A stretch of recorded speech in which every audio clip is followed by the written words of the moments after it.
Okay,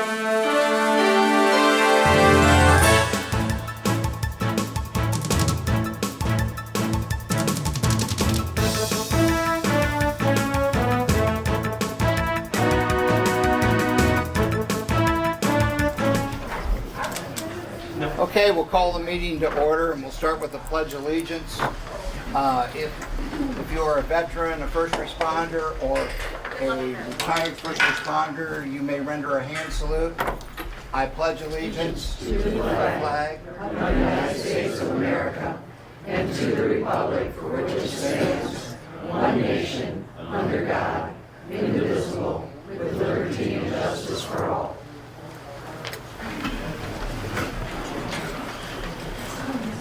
Will the clerk take the roll? Will the clerk take the roll, please? Yes. Treasurer Dillay. Here. Trustee Vance. Here. Trustee Pearson. Here. Supervisor Kramer. Yes. Clerk Reitzman. Here. All present. Board member conflict of interest. I will abstain, although I do not have a financial interest. I will abstain from items 8C, part of 8C, and all of 9B because the applicant is a distant relative. Approval of meeting minutes. Are there? Agenda. Of meeting agenda. Any changes? Do I hear a motion from the board to approve the meeting minutes? A meeting agenda, excuse me. I make that motion. I'll second. All in favor? Aye. Aye. Public comment on agenda items. Just go right up to the podium.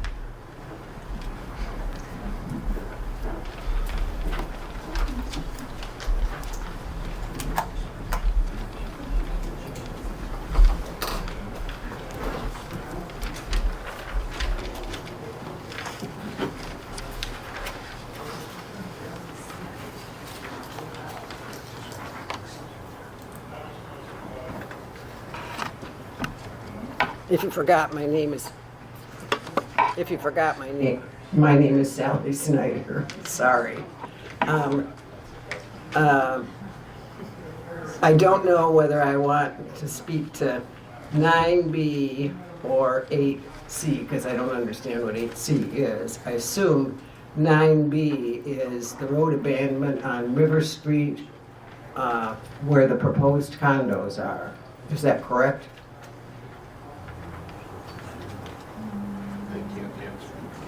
Yes, that's correct. Thank you. Well, if you'd be a little more descriptive in your agenda, that would help. I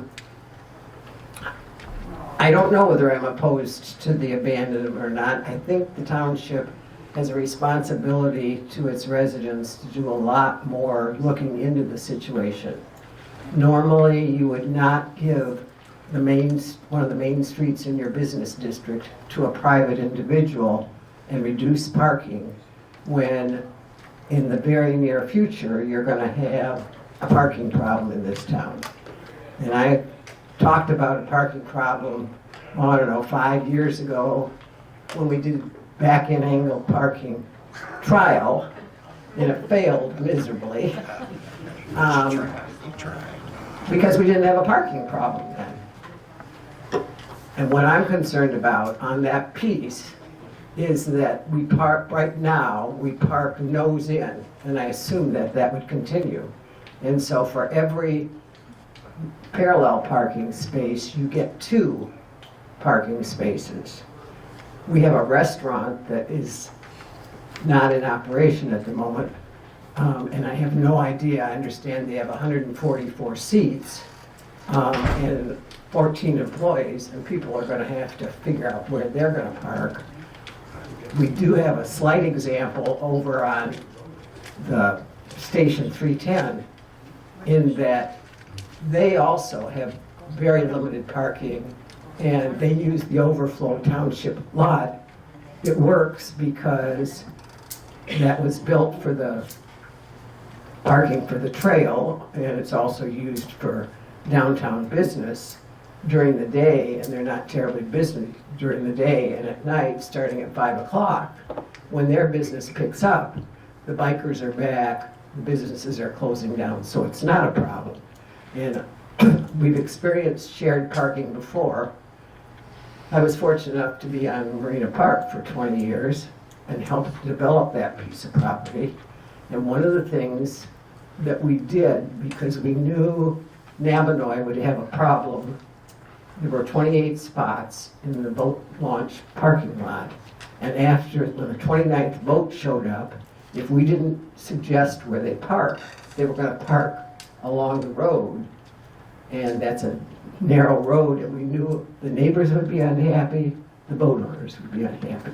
And that's why we have overflow parking for the boat launch in Marina Park proper, Lower Marina Park primarily.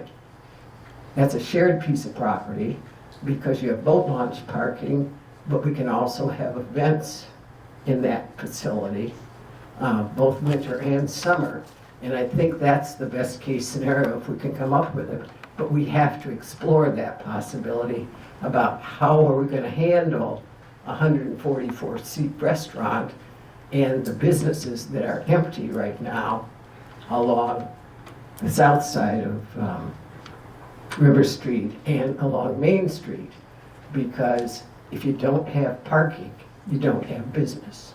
So I'm very concerned about that. I'm not saying no, I'm just saying it needs a lot more talk about how are we going to deal with the parking problem that's coming up, thankfully, because we're having interest in development, which is what we also want. And so there has to be some kind of a compromise or solution, but I don't think we've thought about it yet, and I haven't heard anybody talking about it. Thank you. Thank you, Sally. Public comment. Public comment is closed. Approval of consent agenda. Is there a motion to approve the consent agenda? I make that motion. Is there a second? I'll second it. Discussion. I have one. Police Department. What happened? I've never seen anything like this. Could you explain about the memorabilia? Because I think it's incredible what your officers did. So. It's in the consent agenda, by the way. Yep. Go up to the podium if you wouldn't mind, Chief. It's very unusual. I just couldn't help but ask you. Let me find the date here. Okay, on June 3rd, we got called to a suspicious situation. Some woman had obtained some sports memorabilia. Her and her husband are building basically a sports room. The gentleman that gave it to them, they hadn't even looked through it. They just put it all in a box and was kind of getting ready. Well, he was very adamant that he wanted that stuff back. She wasn't home. She was actually talking to her through her Ring camera. And she's like, man, something's not right here. So she calls us. We end up going there. She actually has us take the sports memorabilia. And one of the things in there was a Red Wings poster back when they won the Stanley Cup, and each one of the players signed under their photo, and then on the back it was a letter of authenticity. That was worth $650,000. It was stolen out of Canton PD, and once we had put out a report, Canton was here the very next morning to recover it. And we still have other photographs of like autographed photos like Sparky Anderson. And we're sending out MIAC reports to every single police agency. Ended up, it was actually stolen out of a storage unit. The individual was lockpicking the locks, sneaking in, stealing all the valuables, putting the lock right back on. And people, they don't go to their storage unit every day. So there was, some people, it had been months. This gentleman has been doing this all over the state of Michigan. We've got him on stolen weapons charges and all sorts. So all these different agencies were all kind of coming together. And the only thing that we haven't done yet is we've got, I think, 6 autographed pictures that we're still trying to get back to the rightful owners. And one other thing, Chief, I want people to know, even though it's in there, you've been working the road yourself in 6 addition months. to your regular duties for 6 months. Would you explain that problem and what you're doing to solve it so the folks know? So, as most people know, we don't really have a lot of people who want to do this job anymore. I have had an opening for 6 months. I did have one applicant. Went through the hiring process, the background investigation. I actually hired her. She accepted the job and then called me and said, I don't really want to work nights and weekends. So obviously that's not going to work. So she ended up not accepting the job. I do have 2 young gentlemen who have just finished up college. I obtained a grant from the state of Michigan to actually pay them and pay for their academy. Their last interview is going to be on July 5th, and we're going to make the decision by July 6th. And but I did obtain a grant for $24,000 to send an individual through the academy. So Thank you, Chief. that's where we're at. I have one other item before we go through the bills. I want to assure the community, you may have read in the packet, that we tested positive for PFAS out at the sewer plant. It was not in the groundwater, but it tested all the same. And our great operator figured out that that was a false positive, and it had been mixed up by the lab with another test. We redid the test, and there is no PFAS in our sewer system. So, and EGLE was all over us, and Mead and Hunt did just an incredible job. So I know we have some questions about the bills. And anyone?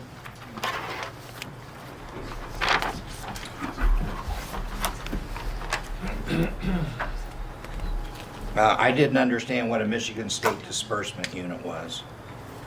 Child support. Okay. And I'm new, so have some patience with me. So what is that? I'm new, so have some patience with me. I have a question about the MESSA. MESSA, that's our insurance company. Oh, Benefits, insurance. The hospitalization, Better medical. Okay. Had some others. Go ahead. Any more? Performance engineers, that was sewer, correct? Nope. That was the design for the walkway down to the river. For the steps? For the steps, yep, it was the design and engineering necessary to do that. Yeah, And that was required because of ARPA. ARPA required that we have that done. So Okay. now the next step is, so it's an ARPA expense, and next step is to have a contractor come in and put the steps in. Okay. And then some of these Plunkett Cooney bills are attributable to Phase 1, Phase 2 sewer, correct?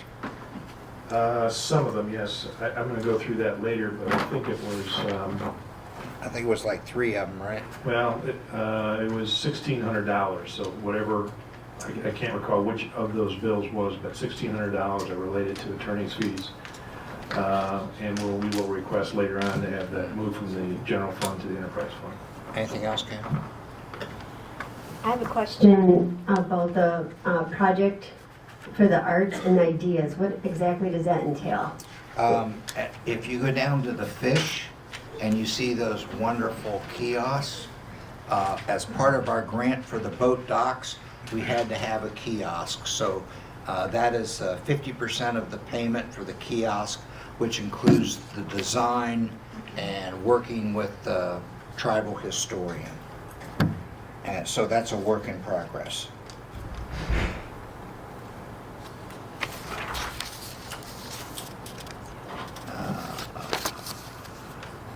Views Tree Service was for Ohioville.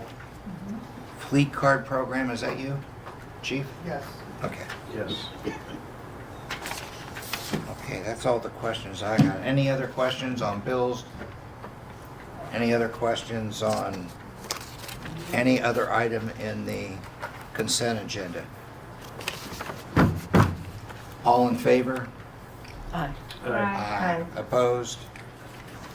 Okay, our next order of business is the budget and the Budget Appropriations Act.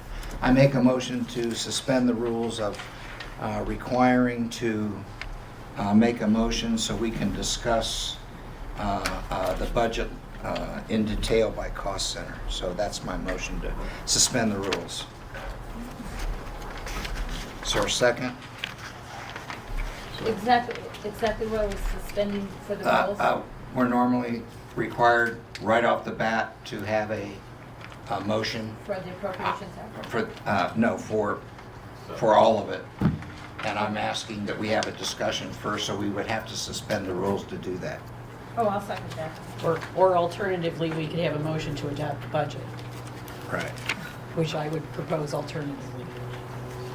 Okay. So do we have a second to Janet's motion? I'll second it. Okay, all in favor? But now you can have your discussion. Okay. That's right, I'm sorry. So I wanted to point out some issues that you may want to consider to change. If you go to property taxes under revenue, I have to get my paperwork out, just bear with me. We originally proposed,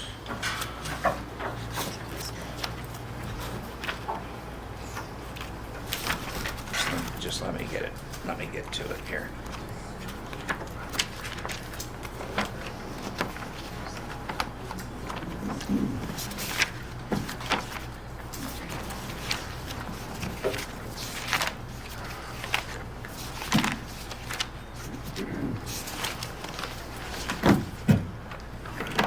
Bear with us, folks. We cannot get this wrong. I originally proposed $293,122 for property tax revenue, which is 1 mil.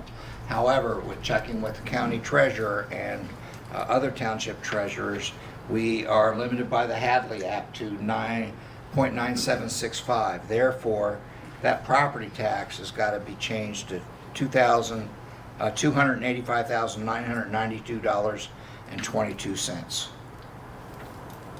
So that is a reduction. So say that again. 2,000. 200. $285,992.22. So that's a change on one of the lines. That was 402. Yes. 402, yes, sir.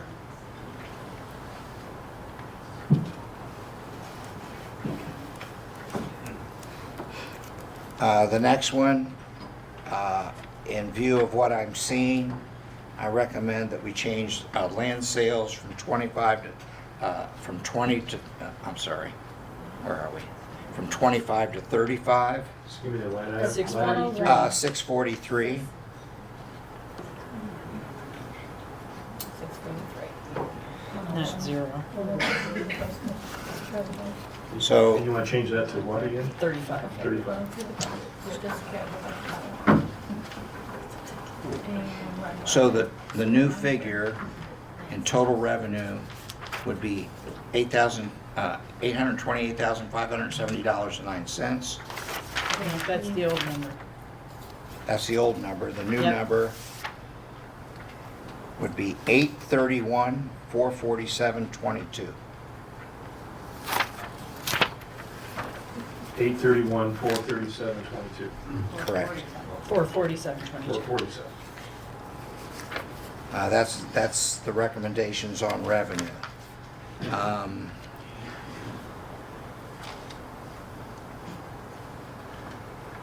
give me a second. There was one slight change.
So the thing that's way off, what's the impact to expenses? Do you know?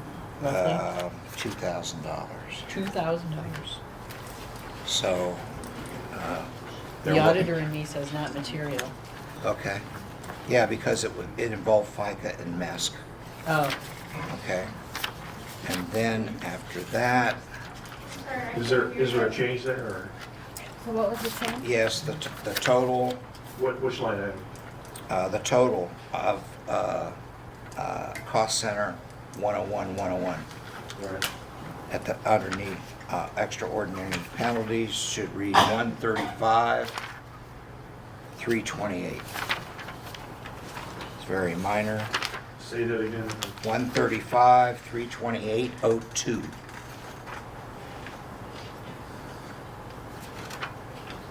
And then we have, just bear with me while I get to the supervisor. 4183. Okay.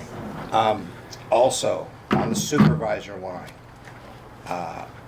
education training supervisor, I zeroed that out, reducing 8,000. I talked to MTA. I talked to 3 people at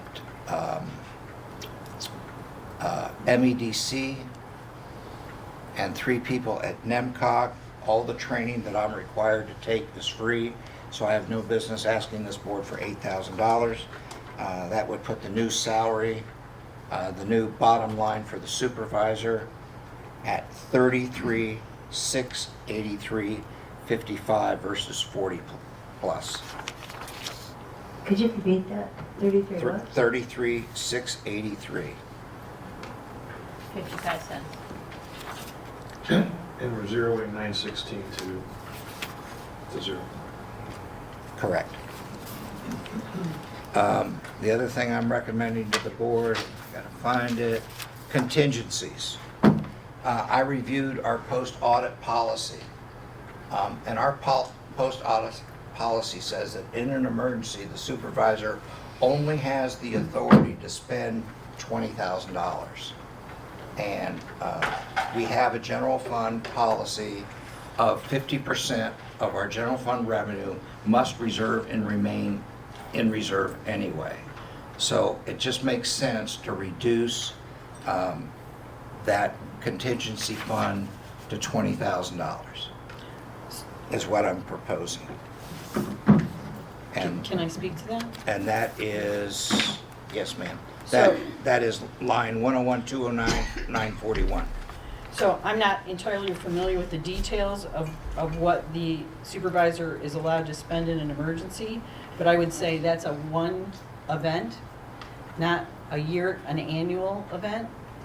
So we've cut a lot back in terms of expenditures to get them more in line with actuals, not leaving you enough money in contingencies. That's less than 40% of our, less than 20% of the revenue for the year. And if it's there and we don't touch it, great. If it's not there and we have to come back and meet as a board and say our general appropriation was shy because we cut things a little too finely our first go around with a zero-based budget under an excruciatingly short timeline, that would be a lot of extra work. And the budget balances with 40 grand contingency. So I'm not sure it's worth cutting it that close, Bob. Okay. Point taken. I would hope, as I've said to this board before, that we're going to do what most other governments do and have a quarterly review to take care of that. But if we could continue on. I have a question. Yes, ma'am. Turn this on. Okay. If we cut it to 20,000 from the 40,000, and we have a quarterly review, and we find out that we need a little bit more, is it possible to move that money at that time at the quarterly? I would hope so. Because if we have a contingency emergency, like, we had a tornado and the roof blew off, it's going to be more than 20 grand anyway. Well, I know that, but the insurance will take care of some of that. But I'm But we saying. still got to advance it up front and get it back later. Well, but that's not a $40,000 or a $100,000 problem, that's Like a $500,000 problem. and likely more these days, but Okay. But what I'm saying is, okay, let's say the well went out and we had to do the well, or something like that. That's what I'm saying. That would eat up that 20,000 very quickly, even though it's a one-time event. It depends on where the well is. If the well is in a park, there's 66,000 to cover it. If it's at Veterans Pier, there's 16,000 to cover it. Oh, okay. So maybe we just do what you say at 20,000 and then review it in a quarter and see where we're at. Well, let's come back to that. Okay. So if you go to the end, and the veteran pier bricks, I left at 250,000 because the Parks Commission, I understand, is going to tackle the brick problem later, and there's that $16,000 fund that they can draw from. We don't have to worry about the boat launch fund because it's now an enterprise fund, not part of the general fund. But if we go down with these changes, and oh, by the way, we have a general fund balance of $820,000 as of the end of the last audit year. That's a little lower now because we're paying for some sewer stuff that we'll get reimbursed for. But I am projecting, if you go right below Veterans Pier, What's your line item? there is no line item. It says a total projected revenue, $831,447 would be the new figure. The new projected expenditures would be $831,122.93.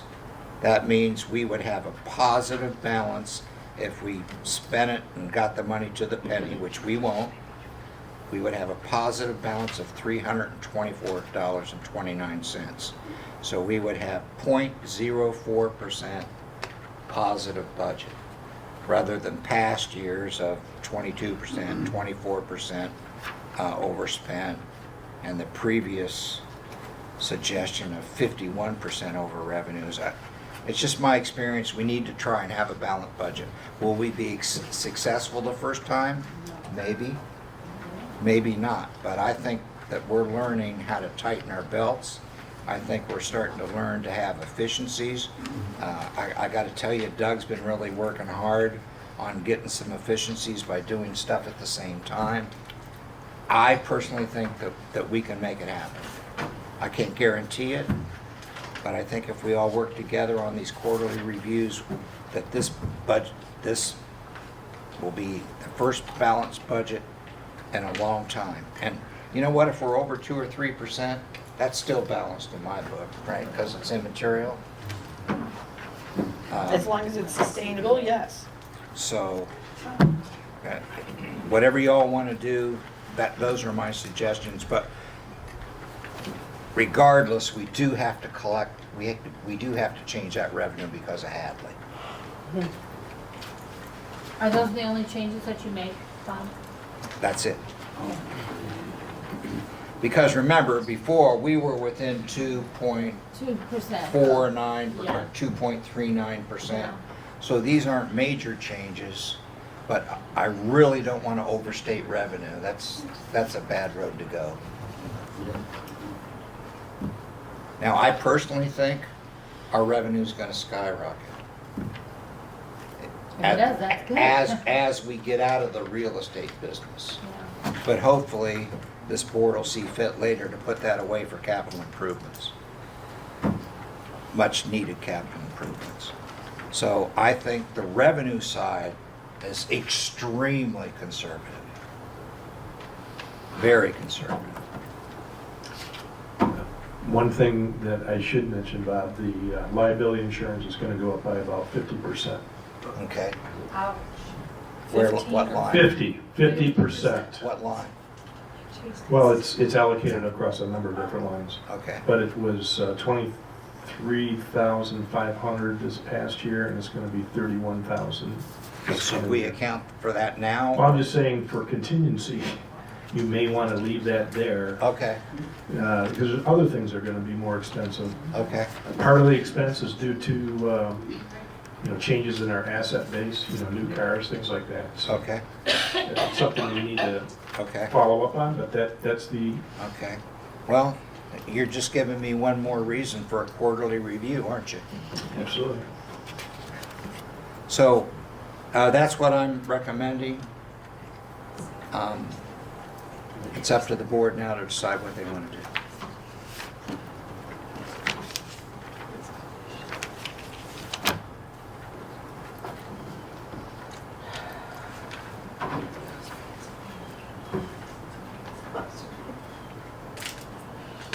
Well, I'd like to leave the contingency alone because of the fact that we're going to be going up, again, almost $9,000 there.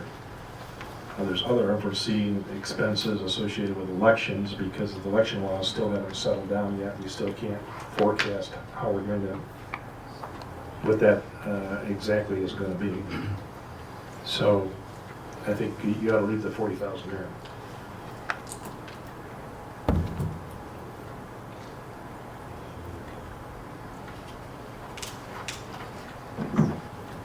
Motions You have a motion on the table. to, Adopt the budget as presented with support. any other discussion? But we've made changes. Yes. So someone needs to create a new motion. Well, I will say, so I will amend my motion to adopt the budget as presented with amendments. Go ahead, what are they? Well,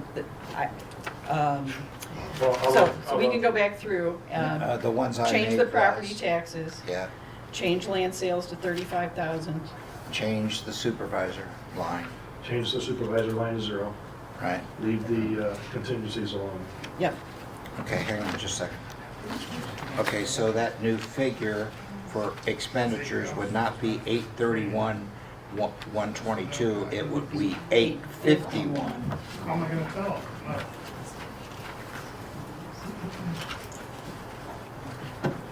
So your motion, bottom line is total project revenues 831, 447, expenditures 851, 122. Is that correct? that's correct.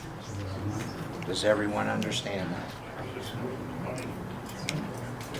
And that's your, excuse me, that's your motion Yes, sir, it is. amended. Is there a second? I'll second that. Any further discussion? All in favor? Aye. Aye. Do we need have a roll vote. call vote for that? Okay, Janet, roll call. Yes. I think we need a roll call vote for Okay. John. Go ahead. Yes. Kim, Yes. Jan, Yes. Bob, Yes. Jay, yes. We have a budget. We have a budget. All right. I just need a second.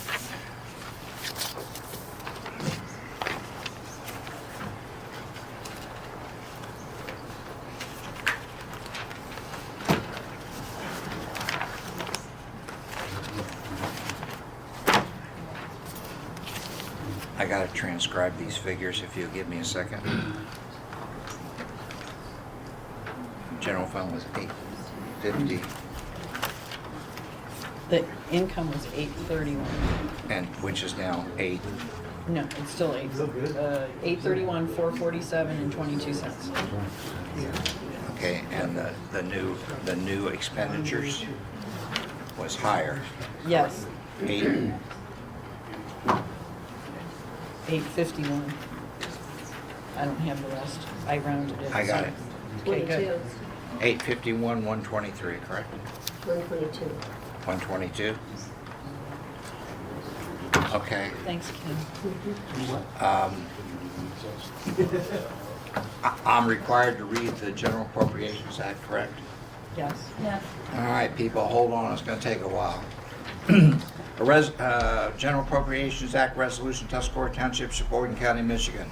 A resolution to establish General Appropriations Act for Tuscarora Township to define the powers and duties of the Tuscarora Township officers in relation to the administration of the budget and to provide remedies for refusal or neglect to comply with the requirements of this resolution. The Tuscarora Township Board resolves, Section 1, title, this resolution shall be known as the Tuscarora Township General Appropriations Act. Section 2, Chief Administrative Officer, the supervisor shall be the Chief Administrative Officer and shall perform the duties of the Chief Administrative Officer enumerated in this Act. Fiscal Officer, the clerk shall be the Fiscal Officer and shall perform the duties of the Fiscal Officer enumerated in this Act. Section 4, public hearings on the budget pursuant to MCLA 141.412, notice of a public hearing on the proposed general fund budget and all other township budgets was published in the Sheboygan Daily Tribune newspaper on May 9th, 2023, and a public hearing on the proposed said budget was held on June 6th, 2023. Millage levy, Section 5. The Tuscarora Township Board shall cause to be levied against taxable value and collected the general operation property tax on all real and personal property tax within the township upon the current tax rolls amended equal to 0.9757 mills as reduced by MCL 211.34D as set forth by the Tax Allocation Board in the 2023 tax year, along with voter authorized millages of 0.637 for fire protection, 0.11 for streetlights, and 4.2 for police purposes on real property.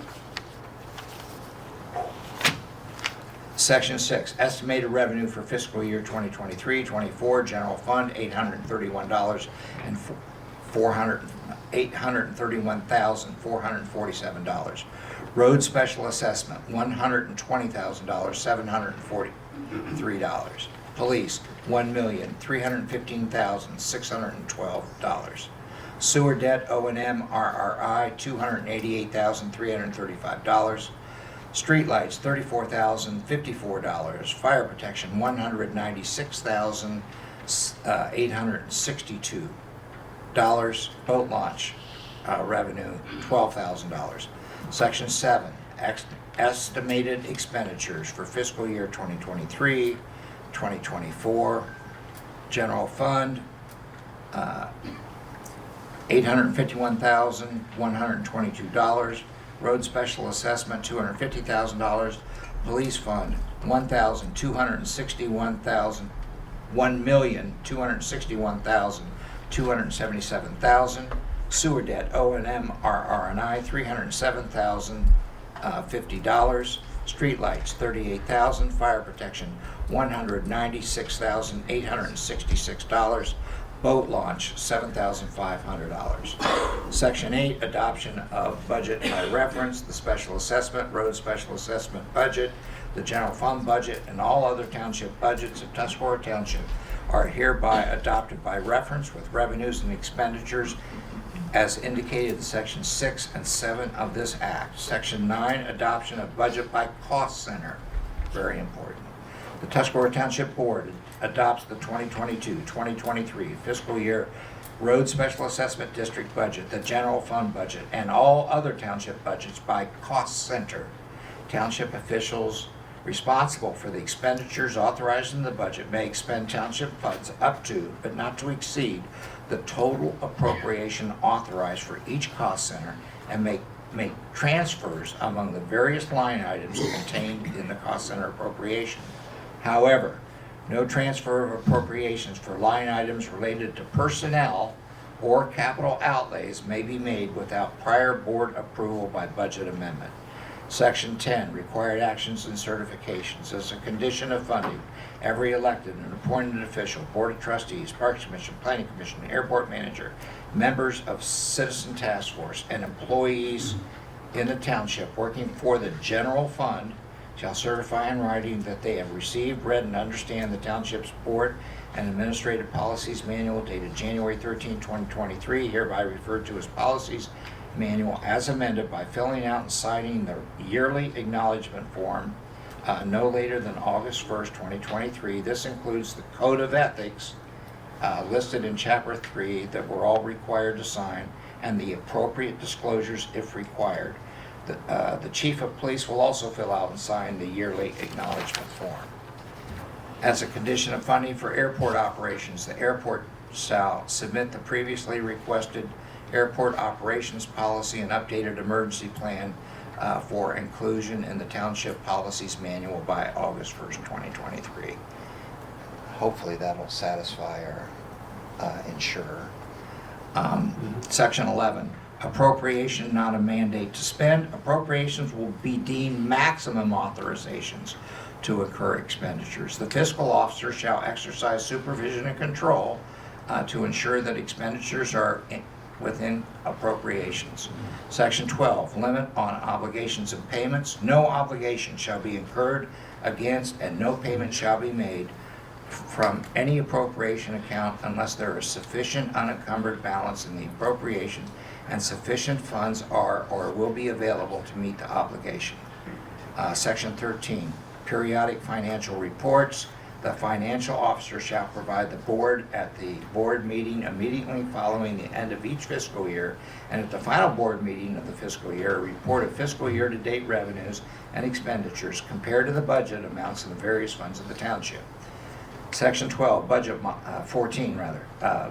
monitoring. Whether it appears to the chief administrative officer or the board that the actual and probable revenue in any fund will be less than the estimated revenues which appropriations for such funds were based, and when it appears that expenditures shall exceed an appropriation, the fiscal officer shall present to the board recommendations to prevent expenditures from exceeding available revenues or appropriations for the fiscal year. Such revenues shall include proposals for reducing appropriation, increasing revenues, or both. Violation of the Act, Section 15. Any obligation incurred or payment authorized in violation of this resolution shall be void and subject any responsible official or employee to disciplinary action as outlined in PA 621, 1978. Section 16, board adoption, motion made by blah, blah, blah, second by blah, blah, blah, to adopt the foregoing. Upon roll call vote, the following voted this way and that way. The supervisor declares the motion carried. Any discussion? Yes. Oh, I'm not done, sorry. Ethics and Township Policy Yearly Acknowledgement Form.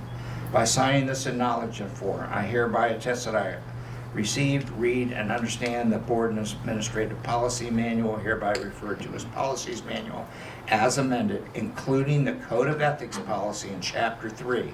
I further understand it is my responsibility to understand and abide by these policies. I agree to comply with all the policies and procedures applicable to my position. I further understand that these policies are not an employment contract and the information is subject to change. Any policy changes duly passed by resolution of the Township Board must be communicated to me by official notices for the adoption of resolutions. In accordance with the Code of Ethics, to the best of my knowledge, the following items may be considered a conflict or interest for the duration of the year in which this form has been executed by me, and then there's a place to list them. If you have none, you say none. In accordance with the Code of Ethics policy, and in the event the above matter presents a conflict, I will publicly disclose the nature and extent of the potential conflict of interest on the official records of the body prior to any vote or official action on this matter, and then the legal signature. And just for the board's knowledge, we're required to sign the Code of Ethics and the disclosures usually in September. Mm-hmm. So it's easier just to do it at budget time, in my opinion. So I will circulate those to all the board members and have them sign it. And all employees, Employees. all volunteers. That's true, thank you. But So we we'll have circulate until, them to the department heads. yeah, we have until August. So I wanted to just summarize the board action, board adoption, the resolution. Motion made by Dillahay, seconded by Pearson to adopt the foregoing ordinance, resolution. Upon roll call vote, the following voted aye, 5, the following voted no, nay, 0. Supervisor declared the motion carried and the resolution duly adopted on the 29th day of June 2023. So, Correct? do we have any discussion? Well, We have a vote on the appropriation act. you have to vote. We have to vote on the resolution. Yeah, but we can have discussion before we vote. Is there any Yes, more yes. discussion? Yeah, you just gave us the answer. Is there any more discussion? Yes, I have Sitting something. there? Yes. Before we vote. On this section 10A, excuse me, that speaks to everybody signing the forms that said they will follow board policies and also the code of ethics. I think that is very important. First of all, it's been cleared through the lawyers at the MTA that we can add that to Appropriations Act. It is also important that everybody knows what the rules are and understands them and has a copy of them, and they will have a copy of them, that they understand how to hire, how to fire, what their obligations are to follow the budget. You know, the whole policy booklet that we put in place is not just for 5 people. It's for the township government, which includes all our commissions and our committees. So it's important that everybody is on the same page with the policy so they don't go off into their own direction, which may or may not be what we intend. Also, the code of ethics is very important too, because it makes sure that if there's a conflict of interest, you're required to say that in public. And whether you abstain from your vote or not, at least admit that there's a conflict of interest in that, so people understand. It's all about being truthful with the people, that you're voting to spend money or to do things, that if there is a conflict of interest, the people deserve to know that before you vote, you know, or if you vote. So therefore, I think having all of our committee people, including this township board, sign these as an annual thing is very important. And so I just wanted to clarify. I have additional concerns. As we all know, Kim, you may not know this, but when we signed on to the congressional funding for these sewer systems with the EPA, there was an issue where we went out with a sole source justification, sole source contract, well over $15,000 that was not bid out. And the EPA, when I discussed that with them, they said, do not do that. You signed that you're gonna follow federal bid policy. Now, their policy is over 25. This was over 25. And we start sole sourcing stuff without very specific justification. If the EPA or the USDA finds out about it, they will flag us. They will flag us. I can't remember the exact phrase, but they entitled, they give us a designation that basically says we're troubled. I'd have to dig out the name of it. And I called the state director of USDA, and he said the same thing right off the top of his head.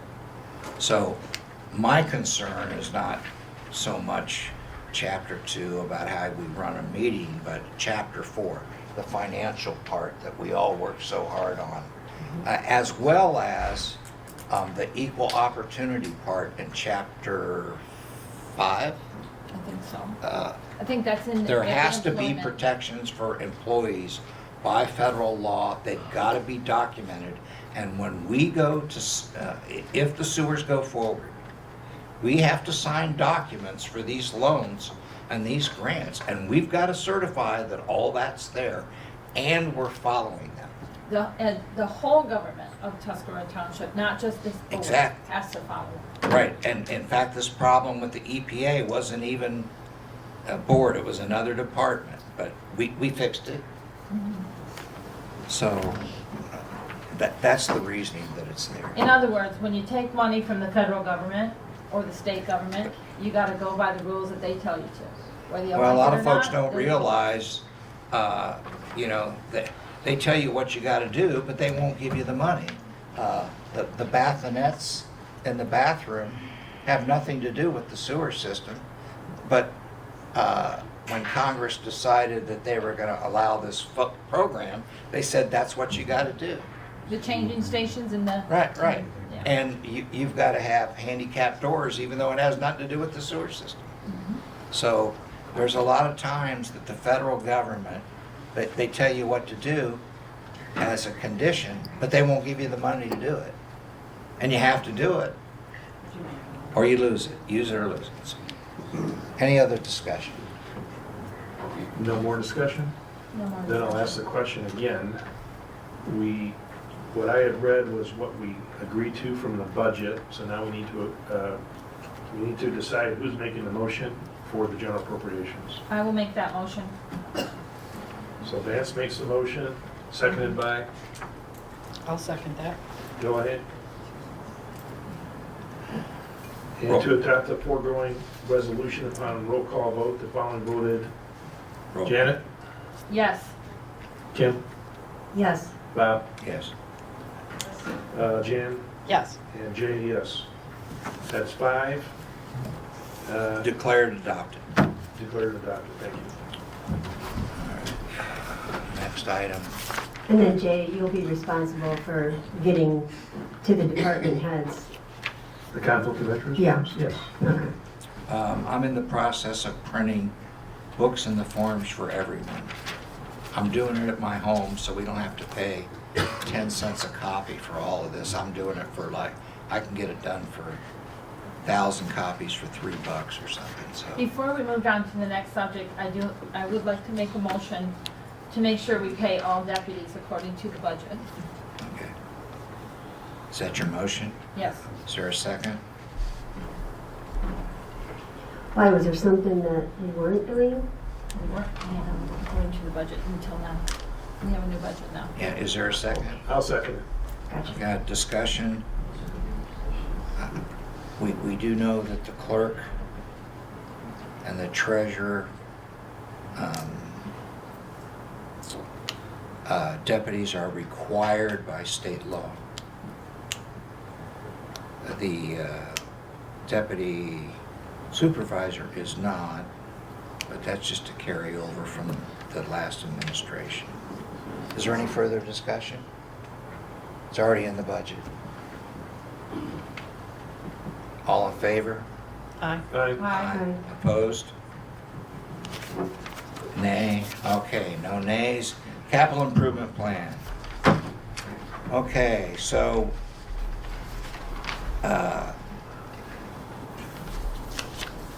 this Capital Improvement Plan, if you had a chance to look at it, was done by our Planning Commission. I thought it was great. I do want to make a motion to accept it as is. However, I have some additions and changes. River Street Bridge steps, 22,000, never gonna happen. It's gonna be a minimum of 75,000 because of the ADA requirements, and it's gotta be rebid. I would also move in this motion that we add resurfacing of basketball courts for parks in the amount of 27,000 for 2024. Okay, for year 24. 2024. How much did you set aside for that? 27,000 Okay, thank you. is the current estimate from Doug. I'd like to add something too, Bob. Okay? In the new Parks 5-year recreation plan, we had a goal to expand the recreational opportunities on the west side of Bird Lake. The stated objective was to provide increased and improved water access and other recreational opportunities. I'd like to add that to the CIP for 2024 for a total of $15,000. Okay. So let me amend my motion before we discuss. Increase River Street Bridge steps to 75,000. Add basketball court resurface 27,000 for 2024.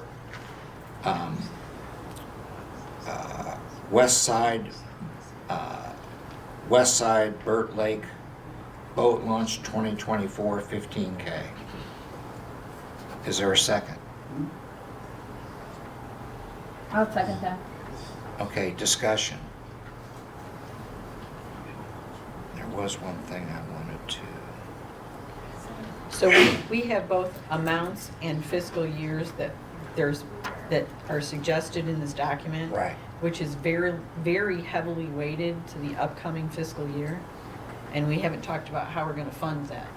So I'm reluctant to adopt this as is with additions into 2024 when we haven't figured out how that's gonna happen. that's a great question. We're only voting on a plan.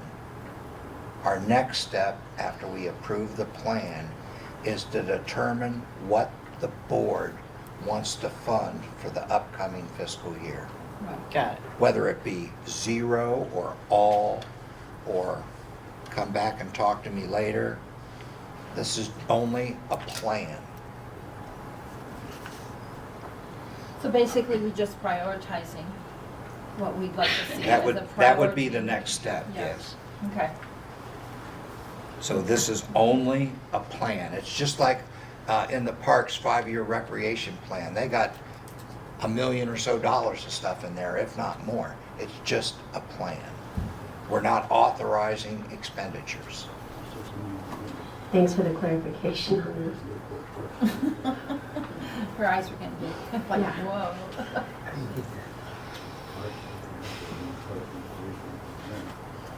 So it's what it is, Kim, is a plan over the next 6 years? Of Yes, what we it's a want to 6-year, get it's accomplished. I get required that. by law, 6-year CIP. Planning Commission's been working on this quite a while. It's an excellent document. Just some very minor things. And remember, we're not required to spend this money. It's a plan. But we do have to put a budget together for the plan. That'll be the next step, after this vote. Plan first, expenditure second. Is there any? So we had a motion, there was a second. Any more discussion? Who was the second? I'm sorry, I missed. The motion was by Kramer. Who was the second? Janet, Janet. Vance, okay. as I recall. No more discussion, all in favor? Aye. Aye. Great job, Planning Commission, is awesome. Okay, so Mike's now, not here. now we can entertain motions to authorize capital fund expenditures. I want to caution you that we have not heard back yet from the county. The Parks Commission did a great job putting in a grant for, I think it was $100,000 to the county. And we haven't heard back, but we should hear back this week or next. They said end of June. So some of this stuff is a duplicative. For example, the Cooperation Parks bathrooms are a part of that grant, as I understand it, right? And some other things like the roadway, and other things for the park.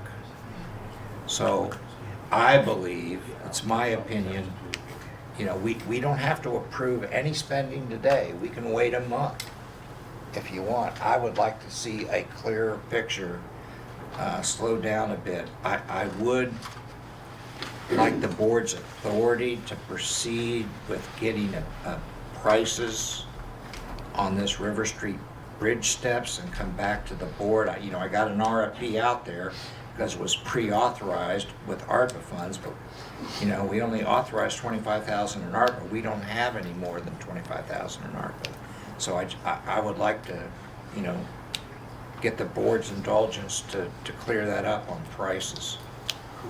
These folks are extremely busy. It's really hard to even get a bid.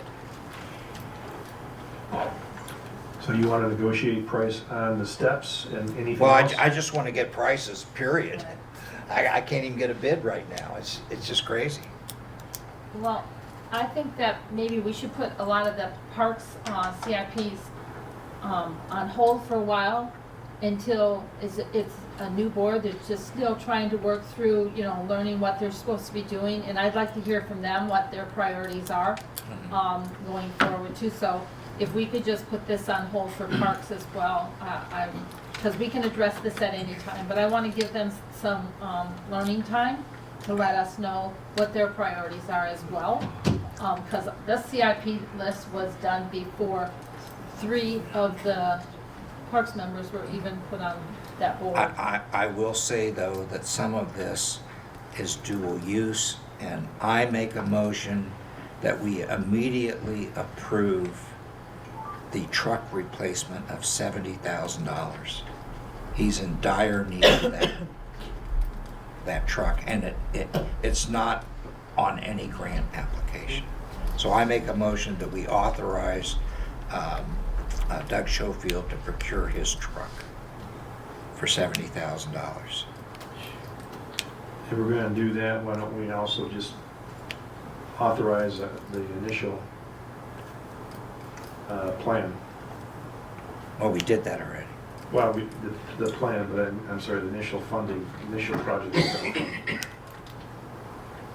So for example, Oak Hill says general fund's gonna potentially fund that, but didn't we get a grant for that?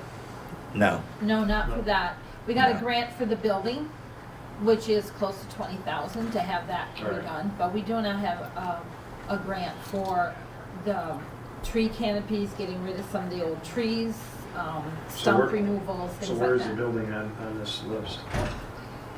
The Oak Hill Cemetery building? Yep. It's not on this list because it's being done by grant. It's done by the State Land Bank. State Land Bank is doing it. Let me amend my motion. I move, Still a capital project. I move, I move that we authorize, for now, 4 items. 1, Oak Hill Cemetery, $20,000. 2, runway marking and seal coat for $15,000 because of safety issues. 3, truck replacement. 4, IT security upgrades. That is my motion, only those 4. I have a question about the DeVoe Beach. Well, we gotta get a second first. I thought we're still in discussion No. about what you. okay. So I made a motion, is there a second? I second it. Okay, now discussion, Now go we'll right discuss ahead. Okay. it. Thank you for being patient with me. That's okay. Yeah, the DeVoe Beach bathrooms. So it has S Parks, Spark grant. oh, so that's what that is, okay. Yeah, Yes. which I applied for on their behalf last Okay. week. Okay, so part of that will come from that grant and the other part from the general fund? If we get it. Right, Also, when will we know that? I How long don't does know, it take? 3, 4, 5 months. Ooh, But remember, we can't put that in there until the sewers go right, in. The sewers have to go in first. right. And we don't even know if we're gonna proceed with phase 1 yet. Because we haven't put out for bids for this, so. Right. Well, that's what I was kind of wondering about, what that all meant. And to answer your concerns about bathrooms, DeVoe Beach, not DeVoe Beach, Cooperation Park's bathrooms, we've got lead pipes out there. We really need to get those done, but I just want to wait and see if the county's going to fund it. That's my recommendation. That's why I'm only asking the board to do those 4 limited projects, most of which is safety. I mean, you can't drive the truck that we got out there. It's dangerous. It's like 1986. The man needs the truck. So- We need the IT security upgrades. There's a requirement to put cameras out by the voting booth. We got problems. Not the booth, the ballot box. The ballot box, we got some security issues in the library. I just think it's really important. So, for clarity, we're proposing to take $120,000-ish from the general fund, put it in the capital fund Yes, to fund these 4 projects. and these 4 projects only. And who's gonna put the truck out for bid? Parks, Okay. but if they ask me, I'll help them. And I'm not saying yes or no to these 4 items. I still want to make the point that even though you've got a grant for the building at Oak Hill, it's still a capital project. Okay. It's gonna get funded by a grant, so we don't have to take it out of the general fund. Actually, it's a refundable? But it needs to be Yes. on our capital list. Okay, well. Because then- it isn't in our budget. Right, It's not, there's no way to charge off expenditures against it, regardless of how you got it funded. Isn't it about 19,000? yes. That's 100% reimbursable. 100%. Let's finish this and then we'll go back and amend. I have a question too. That's about, fine, I just wanted to make I that got it, point. I understand, you're right. Cooperation Park Tennis and Pickleball Court, that's already done. That Correct, money was set aside this last year, correct. so that can be taken right off the CIP now. Okay. don't Like know I if said, you it's a got- plan and it's already done, so. Yeah, exactly. So this was done, actually this CIP was done before the tennis courts were finished, so that's why it's on this list, but now they're done. And we're just waiting for the bill to be submitted now. But the money was already set aside, so, for that from last I year. believe the bill has been submitted about it. Okay, all right. So that can actually come right off the list, because that project is done. I agree with you on the cemetery building because it's a refundable grant. It's a refundable grant, so the money, we still have to pay it first, and then we get the money back. We'll get the money back, though, once we submit the bills, within 30 days. There's a 30-day turnaround on that.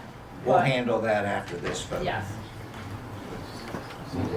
So the motion is to spend $120,000 on these issues, Yeah. these 4 issues. Is there any further discussion? well, as I look at this, it's all because of safety issues. Every one of them. Yes. There's no, I just want to clarify, so the motion was from Kramer, who seconded? Janet? I did. Okay, good.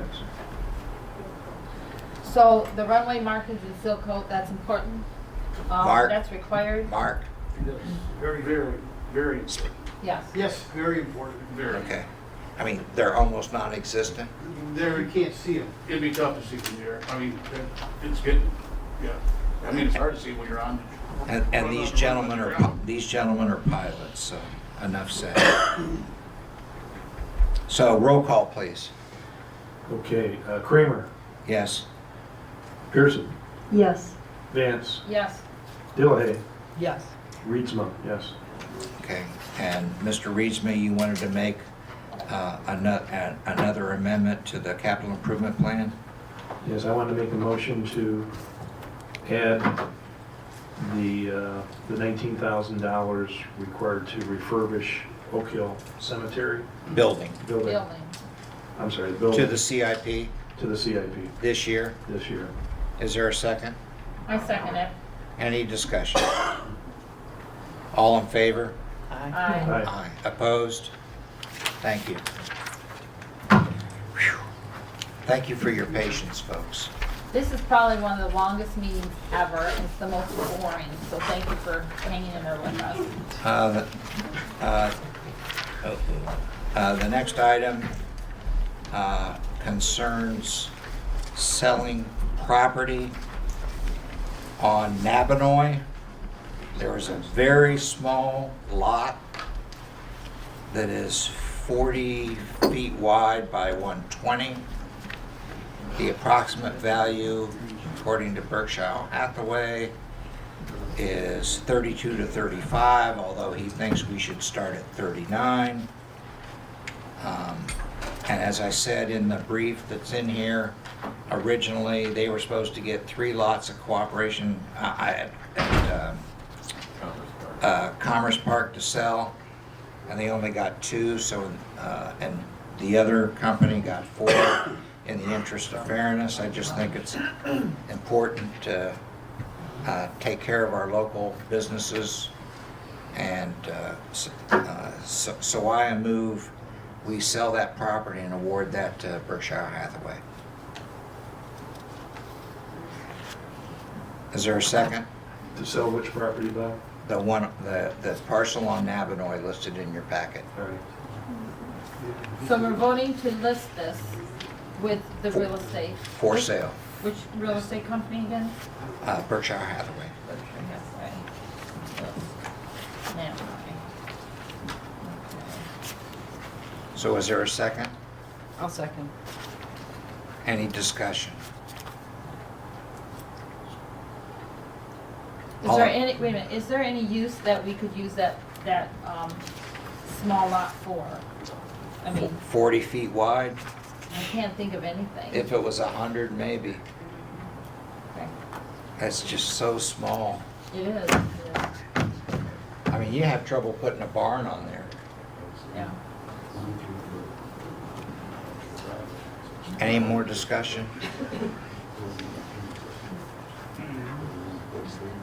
All in favor? Aye. Opposed? Next item is sale of Commerce Park property. Is Zach from Caldwell Banker here? I am here. Could you go to the podium, please? I will be abstaining, so we'll turn this over to Zach. All right. Hi, Zach, how you doing? Welcome. Good. Oh. Is it on now? I don't hear you yet. No. Should- Oh, now it's on. Whoa. Sorry, guys. Don't do this a lot. So we do have 3 offers on the 4 lots that I have listed for sale. Where are they? So these are the 4 lots that are along the M68 on the left of Commerce Boulevard as you pull into the industrial park. 2 of the offers are just on the rear lot, doesn't have any M68 frontage, and then we have 1 offer for all 4 parcels, as we did list them 3 different ways. One way was just for the rear parcel, and then for the front 3, and then all together. So I will go over, have you guys all gotten copies of these offers? Okay. Yes. Yeah. I got a whole packet here just in case, but I'm glad that you have them. So, I will go over these quickly as I know this meeting is going on, but I will try to hit all the important things. So the first offer I'll go over is the one from Berkshire Hathaway, just so you guys are looking at the right document here. It is for parcel 13 if you're talking about the tax ID number, parcel 5 if you're looking at the survey. It is for the rear parcel, 3.29 acres roughly, no M68 frontage. They are offering $50,000, which is about $5,000 over what we had it listed at. It is a cash offer. Going through this purchase agreement, the seller has to cover certain closing costs, state transfer taxes, and within this offer, so personally, this is how I interpret the assessment portion of these offers where it says seller will pay all prior year special assessments. It does go on to say buyer will pay assessments which are due on or after date of closing. Due means which the assessments became payable. But so that seller will pay all prior year special assessments. There's a sewer assessment on every single one of those parcels over in the industrial park, roughly over $6,300. And as far as I'm interpreting this purchase agreement, they are asking you guys to cover that cost at closing. Say that again, please. So for this offer from Berkshire Hathaway, the way I interpret the purchase agreement where it says seller will pay all prior year special assessments, the sewer assessment was done many years ago and it was assessed. And so I believe personally, now a lawyer may interpret this wording differently, but that they are asking you to cover that $6,300 at closing, and they are not offering to pay that themselves. Now, I technically could be wrong, but that's how I interpret this purchase agreement. Moving on, no tax prorations. They're asking for possession at close, no property inspection. The offer is good until July 7th with a deposit of $500 upon acceptance. As a seller, you do have to provide title insurance, just showing clear title to the interested party. That is going to be standard in any offer that we receive and an expectation of the township. That is something that I will request through Sheboygan Title, and they will handle that transaction. They do have one additional condition in here, and it's that the seller to locate all four corners of the property. Now, I could estimate them, but I think they probably want it more concise, so we'd probably need to hire a surveyor to go out there and specifically put the stakes in the ground, which once again could be an expense onto the township. Maybe there's a surveyor that would do it as, good faith offer to the township. I'm not sure. But they are requesting that the four corners be marked, Or just for their own knowledge. this is on the 4th. This is on the rear parcel, correct? And so that is kind of the main gist of the Berkshire Hathaway offer. And it is coming from ECS Investments LLC. I looked it up. Mr. Edward Chauvin is the resident agent, so I am assuming that is his LLC. That is all public record there, so anyone can go and look that up. We have a second offer just on that rear parcel. This one is only for $44,901. It's a cash offer. Same type of closing costs for you, the seller. Once again, it says seller will pay all prior year special assessments. So once again, as far as I'm interpreting this, they're asking you to cover the special assessment of that rear parcel, which is roughly over $6,300. No tax prorations, possession at close. They are, asking for all splits if available on that piece of property, which I don't believe there are any, but they are asking for it if there are. If there's not, then it doesn't matter. Once again, title insurance has to be provided from the seller, which is you guys, the township. They are not making this offer contingent upon a survey. They do have a couple additional conditions in here.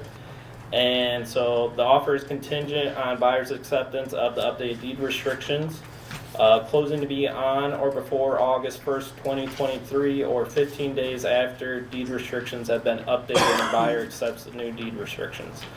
Seller to provide buyer a copy of the survey, which I've already sent them a copy of the survey that was provided to me from you guys. So that has already been met. As far as the updated deed restrictions, it's right within the MLS that we will, the township will be adding restrictions against short-term rentals, and there will be a 10-month minimum lease requirement if there is to be any sort of residential rentals or leasing within that industrial park. So, and as well... So what you're saying is, if I understand it correctly, not only can you not do short-term rentals, but if there's a residence there and someone's renting, they gotta live there 10 months a year. Yeah, well, that's what I believe to be the new deed restrictions that you guys are proposing, yes. If any sort of rental agreement or lease, it has to be a 10-month minimum. And so, as well as some of those deed restrictions on the property right now are very outdated with a lot of septic restrictions and all this stuff where now there is sewer systems over there. And so I do believe the township is planning on cleaning up those deed restrictions. And so, theoretically, from the technical standpoint, from a buyer's perspective, the reason they want to have a satisfactory review is because the township could technically, this is hypothetical, they'd never do it, they could put no buildings could ever be constructed on this property and put it in the deed restrictions. And so, they need to have a satisfactory review for themselves before they close on the property if the deed restrictions are getting changed. There were like 25 deed restrictions, right? Yes, something of that nature. Half of them were septic. Yes, yep, very outdated. Drain fields. So it's not it's a contingency that makes a lot of sense. It's nothing out of the ordinary. Moving on to the last offer here. This is from Mr. Grundy. This is an offer of $205,000 or $205,700. And this is for all four parcels. The parcels are listed at $209,900. However, he is representing himself throughout this transaction. I only represent the township. And so with that, we have come to an agreement to reduce my commission just because he's not having a buyer's brokerage fee or anything like that. And so within that, we have reduced the commission by 2%, which ultimately covers that $4,000 or $5,000 under the asking price that we were at. In a roundabout way, it's pretty much a full price offer with the adjusted commission. And so just so there is some clarity there why it's just a little bit under asking price. It's a cash offer. Once again, the same closing costs to the seller, to the township, as the rest of the offers. However, this offer for line 6, where it says the seller will pay all prior year's assessments, that is struck out on this purchase agreement. And I will clarify that later as we continue. How much does that save us? Well, so I'll get to the additional conditions and explain it. Tax prorations are standard for the area. Possession at close. You know, if there is any splits, he's asking for all the splits within, you know, the property that he's buying. Title insurance to be paid for by the township, you guys, just like the rest of them. It's not contingent upon a survey. He does have a prospective close date of September 15, 2023. You know, close dates on these purchase agreements can be very fluid. If we don't meet all the contingencies by then we can do an extension to the purchase agreement and push that out. If we're ready to close by, you know, July 1st, we could close by July 1st. Now, that's not going to happen, but it's still to be closed on or before, but if we need to push it back, we can. And so on line 22 here, where it has additional conditions, it does say see Addendum A.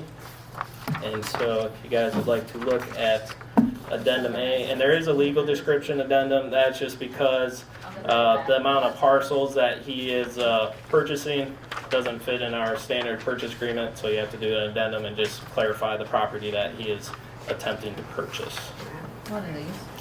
And so now we are on to Addendum A, and so this is kind of the clarification of the sewer assessment and a couple other things. So starts out, seller agent commission to be reduced by 2%, which therefore makes up for that slightly under full asking price.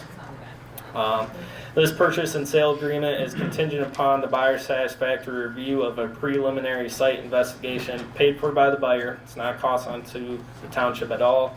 And the site investigation has to be completed within 60 days of the effective date of this contract. You know, it is a contingency, but it's to me it seems very reasonable. If the gentleman's spending almost $250,000 to buy some land, he wants to make sure it's suitable for what his needs are, what he wants to do. And so, you know, that seems very, very reasonable to me. Buyer. And this is kind of the big one about the sewer assessment. So it says buyer to assume remaining sewer assessment principal balance of $6,349.91 per parcel, so for all 4 parcels, and pay the remaining principal in full at closing upon successful execution of this purchase agreement. So ultimately what he's saying is that upon successful execution, we meet all the contingencies, we're at closing, he is actually going to pay the remainder of the sewer assessment balance in full and not put that onto the township at all. How much is that? And so $63,49.91 times 4, it's, you know, roughly $25,000. And lastly, this purchase and sale agreement is contingent upon the buyer's satisfactory review of the revised deed restrictions. Once again, just for the simple fact that technically the township could say, you can't do exactly what you wanted to do, and you know he deserves a chance to be able to review those restrictions.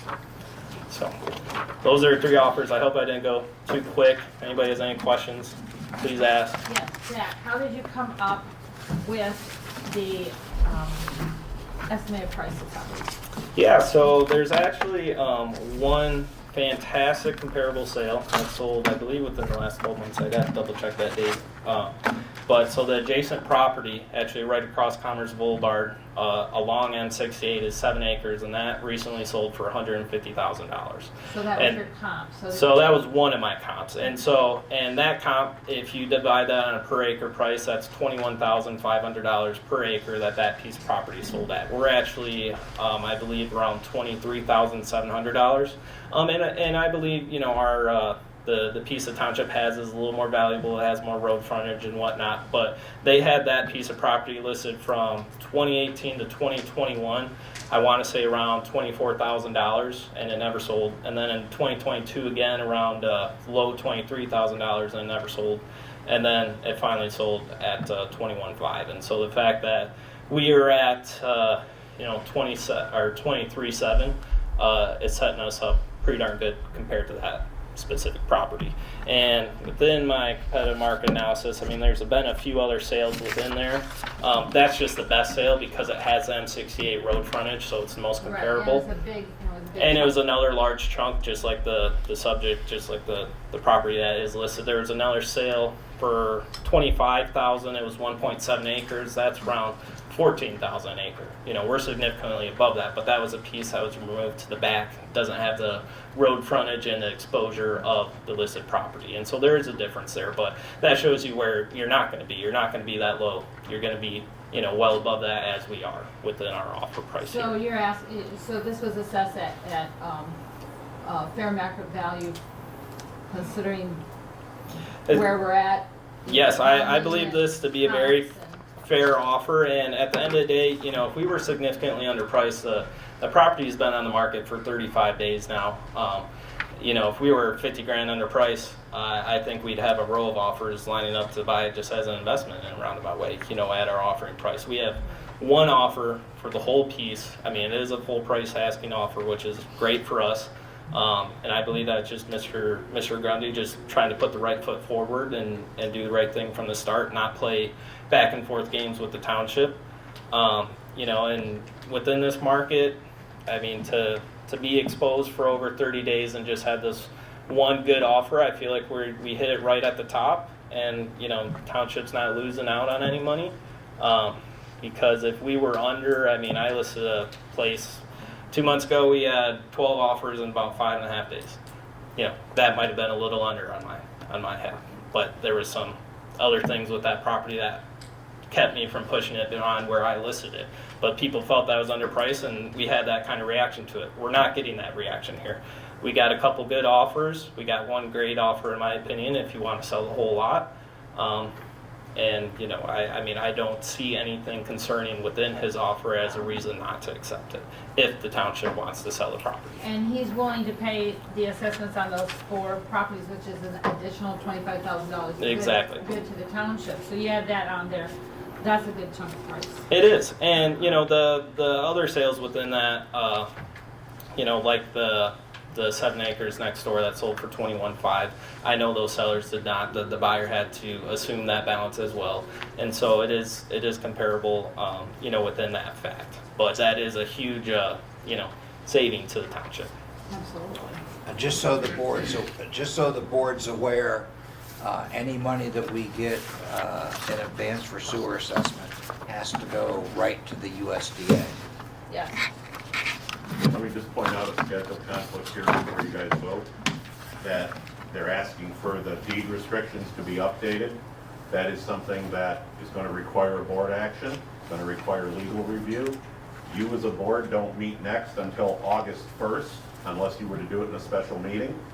I would venture to say that those are impossible dates. I do agree completely that the close dates can be fluid. The buyer, as long as buyer and seller agree, you can do what you want. And I have looked at these offers myself, and I believe that everybody involved is going to be flexible. But there's no way you can get those deed restrictions done by Mr. Grundy's July 30th deadline. No, it was or September 15th. Oh, his was September. Yes. Okay. Yeah. It must have been that single offer. Was Yes, the correct. End of the month. Okay. Yep. So for September, you should be fine. Just to make a point, Ron has extensive real estate background, so that's why he gave some advice here, which is good advice. Thank you for that. When was the last time that was surveyed? You know, Who did it? Do you know? I don't know. I'd have to go on my computer and look at the survey. Is there a reason why? Well, he's not requiring a survey, but I was just Well, we provided a copy of the survey, a past survey, and surveys, as long as they're done right, they shouldn't necessarily change. I mean, the Well, legal as long as they're description done hasn't right, changed. That's what I'm wondering. like- Brian Fulford did it, so I'm not. Okay. Yeah, I would feel, and if Brian And there's- Fulford did it, and there's then I'm a sure legal there's some description confidence. included here, so. I can't And- read that. I don't know if you can, but that's pretty tiny. So what was your market value analysis, like 180? It was, I want to say, because I did one originally a year ago, and I believe it was lower, and that sale that just recently happened helped bump it up a little bit. Let me see, I thought I did. Yes. Is there any further questions for Zach? I just want clarification. Yes. So for the first offer you talked about, it's 44.9 Yes. less the 6,300 that we would have to pay, so roughly a net of, I didn't do the math on that, 38,000. But it's not a net because the township still has to pay, well, you know, I guess I Closing don't, costs. there are closing Yeah, costs there involved. are closing costs on all of them. Yes, I'm correct. just- And just trying to so, differentiate the different, offers. yes, yep, and so, I mean, those two that are just on the rear lot are similar. I mean, there's ultimately just gonna be a $5,000 difference because they're both are handling the sewer assessment the same. You know, the Right. offer for all 4 parcels, they're taking the sewer assessment on themselves, and so, So for the 2 back lots, what is that per acre? for the 2 listed by Berkshire, Yep. you know, I don't have that information off the top of my head, but I Just would. the 2 back lots, they're the same lot, just 2 different offers. Oh, so that was, How big is that? that one is 3.29 acres and it's listed at 44.9. And you, so if you took the 50,000,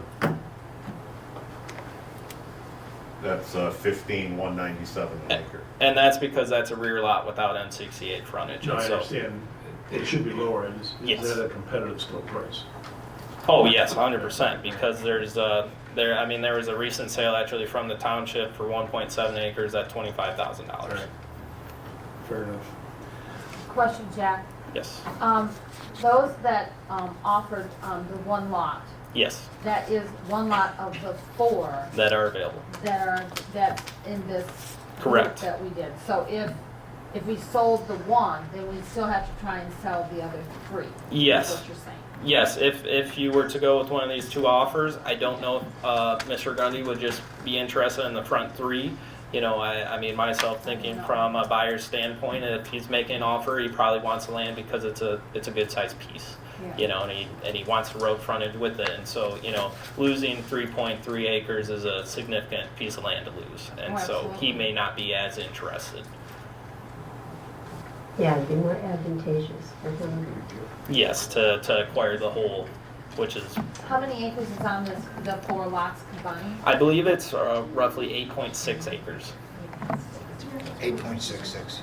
Yeah. Thank you. Any more questions? You've been very helpful, Zach. Thank you. Motions?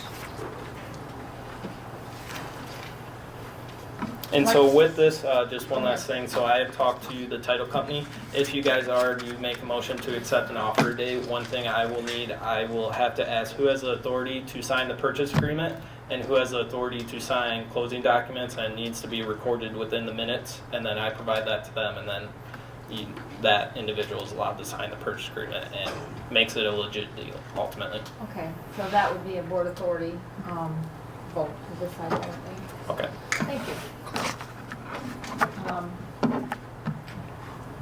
Wow, it's nice that we have all these offers. I'd like to make a motion to go ahead and sell the whole 4 lots at one time. I think we'd just be taken away from the value of having 3 left over. So I make a motion that we sell the 4 lots to Mr. Grundy. Is there a second? Can we amend the motion to authorize the supervisor to proceed with closing? No. We got to do it in 2 pieces. No, it can't, Okay. he's. Can't and cannot be me. Oh, that's He right. recused himself. Clerk. Sorry. I second it, one and done. One and done. So the motion's from Janet, for all four, seconded by Kim. Yes. That was a Any good further discussion? And if I would just suggest that you add, giving the clerk the signing authority, all in the same motion. All right, so we want to modify the motion to sell all four with the clerk responsible for the purchase order signatures and the closing documents. Yes, I agree with that. I agree with that amendment. And then who will take care of the deed stuff? Who, The Sheboygan title. so who will be responsible for that? Well, for the overseeing closing, For closing would be the clerk. that? Okay, okay. So I agreed to amend my motion to that. Is there a second to the I amendment? second that. Okay, any further discussion? The only thing is, the fact that Mr. Grundy wants to pay $205,700 plus another $25,000 on top of that to pay for the sewer assessment. So we're making over $230,000 on these four lots that have been sitting there for 20 years. And I think, do Yeah, it when... 231,000. Yes, do it when we can. Let's sell it Let's when we vote. can. Sitting on it too long, 20 years, that's crazy. It's a lot of bathrooms. So we'll do a vote here. Janet? Yes. Kim? Yes. Jen? Yes. Jay, yes. Gotta ask me. Bob? Abstain. Abstain. One abstention, 4 yeses. Thank you, Zach. Thank you, very helpful, thank you very much. When can I meet with the clerk after this meeting to get this? I'd like to just get the purchase agreement signed and executed so I can get the title work requested. It'll only take, a minute to sign. That's right. Is Okay. there anything else this board must do to proceed? For example, authorizing the attorney to do something? Ron? No, standard purchase agreement, using a third-party title company, nothing unusual. But I thought we had to amend the restrictions. Oh, well, before it closed, Before we do the closing? Can we vote on that No, now? no. No. You can't. Because we haven't We seen have to write them You have to write the restrictions and then approve the, and vote to remove the current ones and replace them with new ones. Right. It's not a quick process. Okay. All right, thank you guys. thank you, Zach. Thank you. Zach. Okay, moving on. Appointments.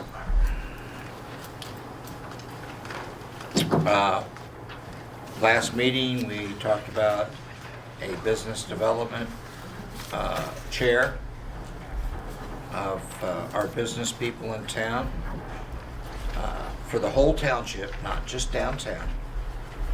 And we had one applicant. Economic Development Citizens Task Force. Is that what you're talking about, Bob? Yes. Okay.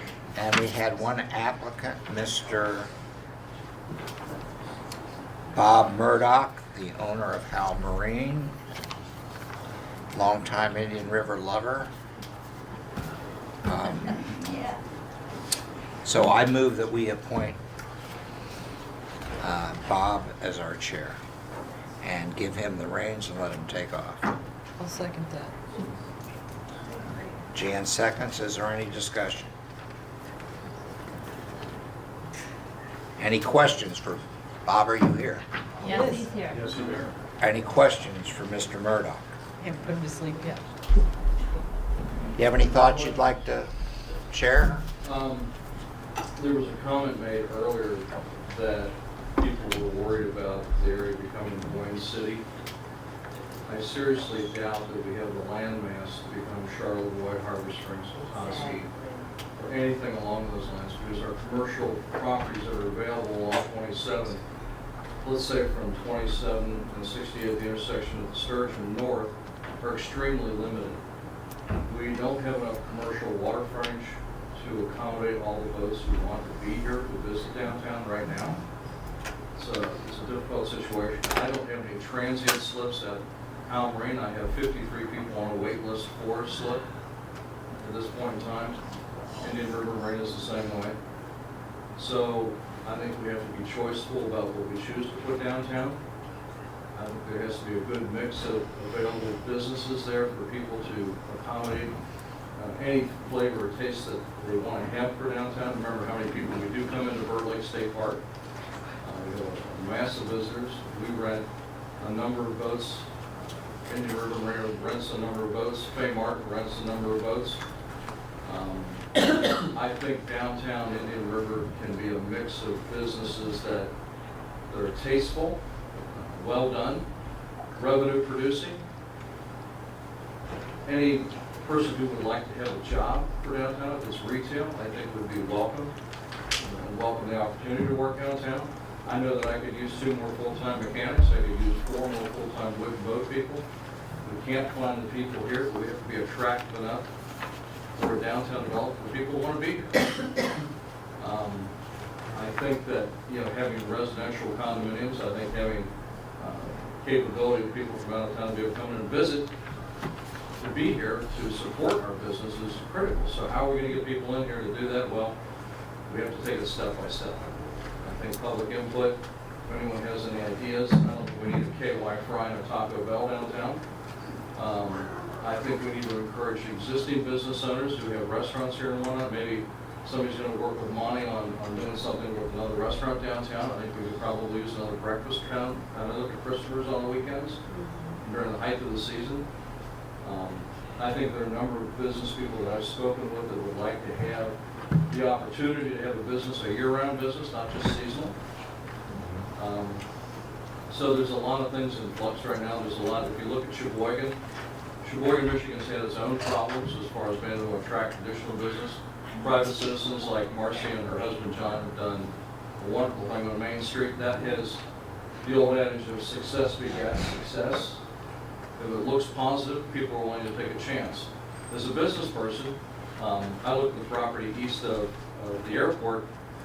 We're not going to clear cut that. Nobody wants to clear cut that. I think you harvest the wood and wait and see what happens. I'd love to see the property and the acres there turned into affordable housing for people who live here, who can afford to live here because they work here. How do we come up with the numbers? Look at the numbers on raw property that we're getting over in Forest Park. That's unbelievable. Those are great numbers, so people see a future here. Whether it's the new VA clinic, Big B's, I mean, I support every business in town. I eat at every restaurant because I want them here next year. I deal with every auto mechanic shop in here because I want them in town for us. I would love to be able to get an oil change on Saturday, which we can't.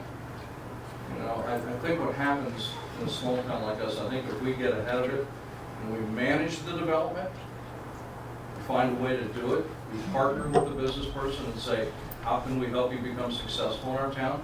Because we want you successful in our town. I think there's a lot of things that we can do as a population to have it not become downtown Detroit.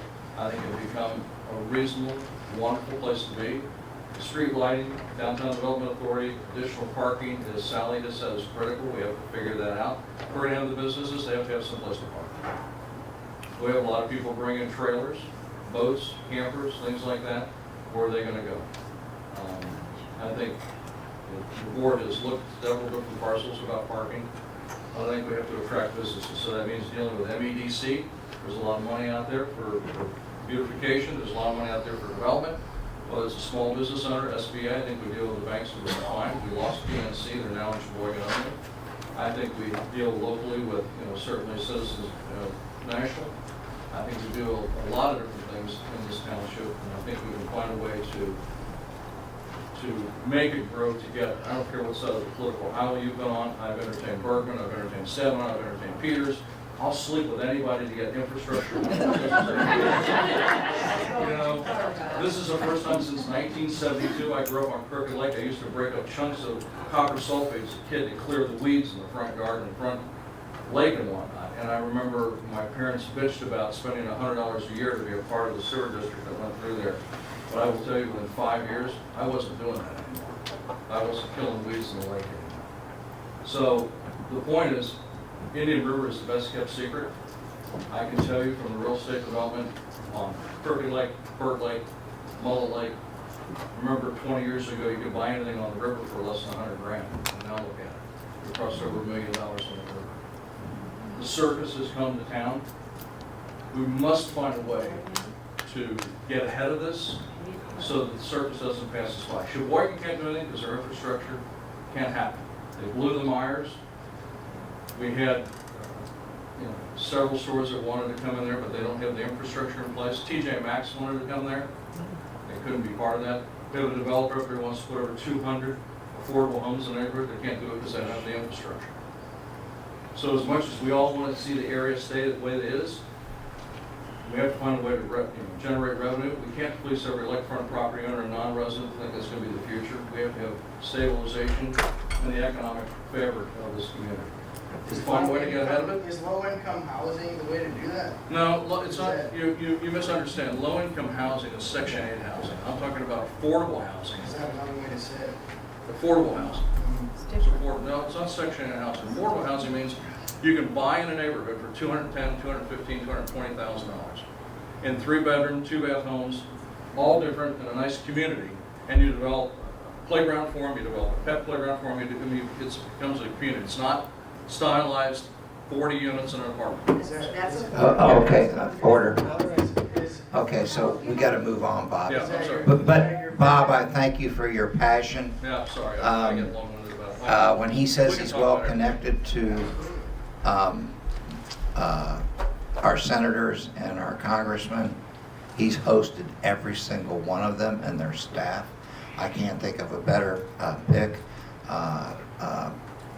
Mr. Murdock and his wife have business interests worldwide with factories in California, and the fact that he's stepping up with his experience, I think it's just a real gift. And we made the motions, so Move to vote. go ahead. I'll start with Kramer. Yes. Jan Dillahey. Yes. Janet Vance. Yes. Kim Yes. Pearson. Congratulations, Bob, you got a committee. The next order of business is we need an ex officio for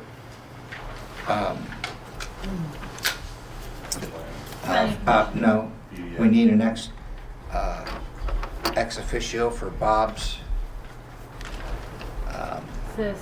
Citizens Task Force. I'd like to volunteer because I'm the guy that's got to take the MEDC training, the RRC training, and it just kind of makes sense. But if there's somebody else that wants to do MEDC and RRC, I'll be glad to let you have it.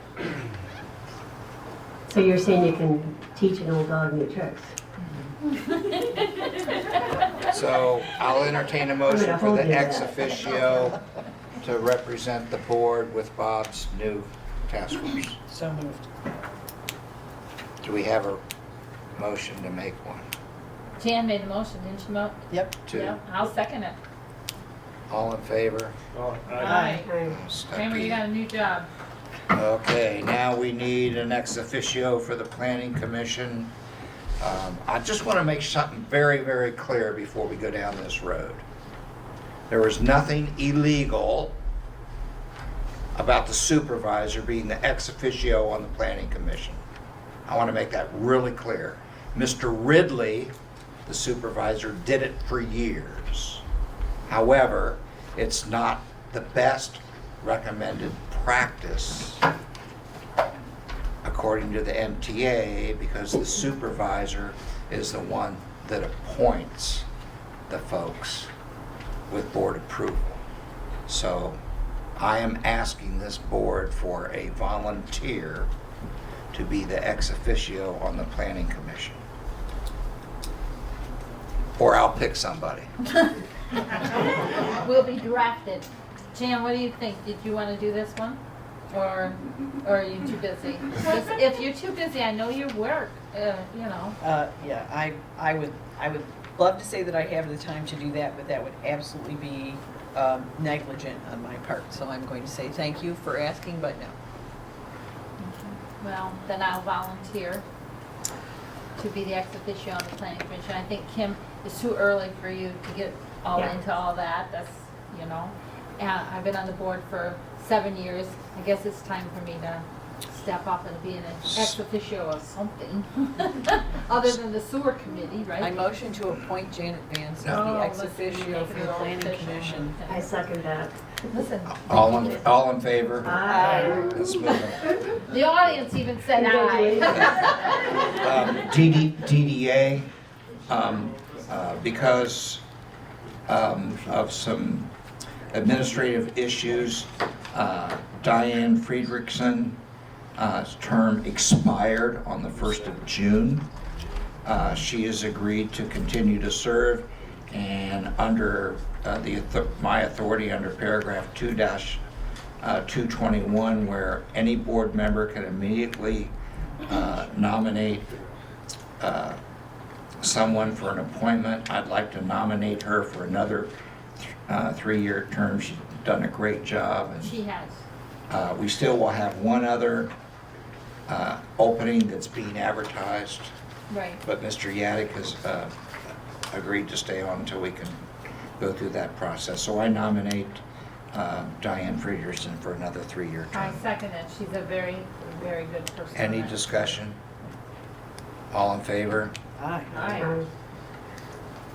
Okay, 1.2, someone said, while back, I think it was in a written note or something that we got, that it would be improper for the supervisor to be on an ex officio in the DDA. But by law, he is required by law to be the ex officio of the DDA.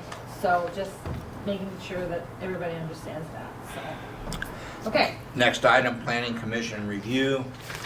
The Planning Commission is operating under a 1971 resolution. Since then, they passed a law in 2008. I'd like the board's permission. I move that you authorize the supervisor to refer this to our attorney for formal review to determine the best way forward, and to write whatever document is needed and present it to the board for consideration. That's my motion. I second that. I think it does need legal review. I'm not sure if it needs an ordinance or a resolution, so I would like to. Any discussion? I'll give you some discussion. I just think we need to do it the right way, and I think it'll turn out well. We got a great chairman of the Planning Commission. He's on board. I believe he's on board. And it's actually going to strengthen our Planning Commission to do this. I think so. And I believe we'll have to end up with an ordinance. That's my thought, but I'm not a lawyer. We are working under a resolution at this time, but the resolution is very old, like 1971 or something. Right, from a 1959 law. Yes, and that law has been redone. So this is important that we stay up with the new regulations, So is there any further discussion? All in favor? Well, I have just No, a go question. ahead. Does the board have any requirements for the lawyer for this review, other than to look at existing? The only reason we're doing this, Jay, is because back on January 17th, we said we made a policy that no resolution or ordinance may be referred to the township attorney without board approval. So I have to seek your approval to proceed with this. Okay. and I understand they have submitted their draft ordinance, correct? The planning commission, just Oh, a yeah. draft of what they'd like to see. Yes, plus he has the MTA documents, but Right. apparently he's got quite a bit of experience in this, so. So he's going to Yeah. be doing a legal review of a draft ordinance? No, he's going to do a legal review of bringing the planning commission up to date with the 2008 law, and then create a document to recommend to the board for consideration. Okay, that was my question. Thank you. So in other words, we're asking him to write the resolution or ordinance depending on what Correct. he decides. Correct. All right. And I can tell you, this isn't going to be quick. It's going No. it'll take them a few months. That's I all mean, right. I would hope to have something by September. Okay. Is there any further discussion? Do we have a second? Yeah, I did. We got a second, yes, Vance, so. Okay, all in favor? Aye. Okay, new business, set meeting dates Hmm. for I regular think I got meetings. forensic audits here. I move we continue with the first Tuesday of every month, with the exception of June, which would be the last Thursday of the month. That's my motion.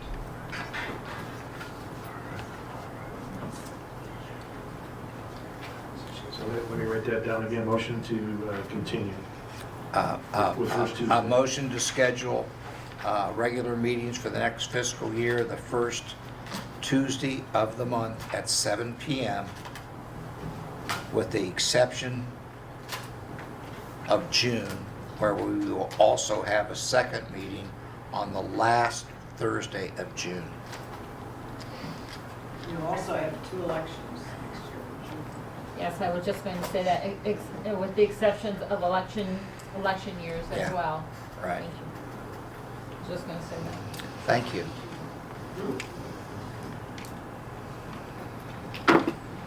I don't have a phone with a calendar. That's right. We normally do it the second Tuesday of the month on election years. When, it falls on the first Tuesday of the month when you vote, and we normally do it then the following Tuesday. So that is the tradition. Okay, so the Am I right, except, Sally? Right. Yep. I guess So the that's 7 years paid off, didn't it? when's August primary? The August primary for We won't tell you what the 23. primary is yet. 24. We don't know what the primary is Yeah. gonna be. Oh, that's late, okay. No, they voted to move it up. To what? Yeah, I don't know. That's my point. They voted to be move it up. ahead of New Hampshire, yeah. Right. They won't Yeah, tell well, you. that's You gotta is that the elect next? them. They won't say it to the government, Okay, You could have a May school board election, you will have an August primary, and you will have November 5th. so we don't have a second. The motion is to continue, schedule the first Tuesday of the month at 7 PM, with the 2 exceptions being once for June, the last Thursday, and election year, And and second Tuesday for any, second Tuesday for any exception. for any election. Right. Do I have a second? Can you amend that to the last Thursday of the month in June, which would be our regular July meeting? Because we take July off. Sure. Done. Got it. All right, do I have a second? I'll second it. Any more discussion? Confuse me. All in favor? Aye. Okay. Next one, road abandonment. Mr. Grundy here, No, I'm your honor, yeah, hi. come on up. Yeah, sure. I don't know if I can stand there for this long, it's been a long meeting. Jennifer Schaefer here. I'm Hi, with, Jennifer. How are Hi, you? I'm doing good. You're not a You all? stranger to us. So just very briefly, I'm sure you're all familiar with the proposals. He's working on the River Street condos. It's a 9-unit condo development. And the issue, as with every development around here, business or residential, is parking. So we got as creative as we could, trying to figure out any way to find other parking. The Planning Commission has generously cut the typical requirement of 18 spaces down to 9. Partly because, normally you have 18 required for what's they consider it to be a 2-bedroom unit, so every unit has to have 2 parking spaces. 3 of these units actually will be 1 bedroom, so we sold that to them, that there should be less parking for those, and then they've also understood, of course, recognized everybody does, parking is such a big issue, we can really try to work with just the 9 spaces attributable directly to this building. So we've got Berkshire Hathaway, again, very generously offering to lease 3 spaces in an area that they have available to do that. So we're down to 6 needed on site, which is impossible because to build the 9 condo units and just make them fit on this site is a very small site. Is packed all the way to every corner, just to get the units on there to make them something that is usable, attractive to buyers, and fit all of them on there. So there's really no room for parking except in the right-of-way directly in front of the project. you know, along that River Street there, that's always been just used as, there were residences there before, you know, with the cabins, there's 4 cabins on there and all, plus a residence, and then of course you have the hulls next to that parcel. So there's residential area, and people have used that for, you know, parking when they live there, or use the cabins and all. And I'm sure, of course, there's always the overflow from some businesses, but like the in-between now is going to try and have it has its own parking lot, which is great. Hopefully that'll alleviate a little bit of, you know, the parking congestion in that area, but there's still a need for, again, if you're going to have residences and you're going to sell them, you got to give them some parking. And the only way to, again, fit this on this parcel, to get the number of units that make it something viable, and again, the type of units that will be attractive to hopefully professionals and business people and entrepreneurs to come into this area who want to, of course, spend their money here and hopefully further, you know, enhance and develop the downtown area. To do that, you build it out, and now again we're looking for where can we put the parking spaces we need. So there is a provision that the right-of-way on this particular street, for whatever reason, is extraordinarily wide. Normally it's like 66 feet. You know, you have 33 feet for a typical roadway, and then you've got the space on either side for the you know, just off-road area where they can put in utilities, or a shoulder or a bike path or whatever they want to. Here, instead of 66 feet wide, we have 100 feet to work with. Again, whatever the reason is, that's what we have. It really does not seem like it's necessary for that area to have that much dedicated to solely the road commission's use. And so we're going to approach them, of course, next. We've got a petition out there. Everybody on the side of the street, as this condo project is in agreement that this is something that would be beneficial and good to do, to take part of the right-of-way and be able to use it for dedicated parking spaces for this project, so that people in the residences do actually have a place to park vehicles, which again is kind of critical to being able to get people to buy the units. Does that include the Hall family? Yes, the Hulls are very much in favor of it. The in-between owner is in favor of it. Roger is in favor of it. So everybody, I think. Sports? What's that? Yeah. Yeah. Roger. Yeah. And part of that is too because, you know, Joe's been talking to him a lot about, you know, what he and Roger could also work on together for Roger's parcel, apparently. So it's looking at this street now with kind of a big overview of how can we make this, you know, not only have these 9 new units for residences, but also just improve the whole length of that street, I guess, because if you've been there, you've seen that the right-of-way is just, it's gravel. There's nothing there. It's just a gravel area that people figure out how to park in. This would be a major improvement in the appearance of this side of the street. And, you know, we'd be more than willing to try and ask the road commission to abandon the whole side of the street, you know, so it's like this one long improved area. You know, just kind of trying to balance again. That's a lot to ask for. I know the road commission is never, you know, big fan of abandoning what they have. So it's a lot to ask for that whole side of the street to give all that up, and also then just a huge change. And we, you know, take to heart the, you know, try to do this in smaller steps, you know, and get people to understand they can work before we do that much. But for the moment, we're just asking that if we go to the road commission and we say, look, we'd like to have you abandon just the road frontage area right in front of this project, in front of this one parcel, so that it can be turned into a very nice, you know, parking area dedicated to these residences. You know, then if the road commission approves that, township is next in line, and so it kind of goes to the township to say, are you guys willing to essentially waive whatever opportunity you might have to take that little piece and do something with it, in favor of then allowing it to pass to the owner of the adjacent parcel. So I'm not sure what you could do necessarily with this little space. It's going to be like I think it's 88 feet by 29 feet would be the total little road right of way area.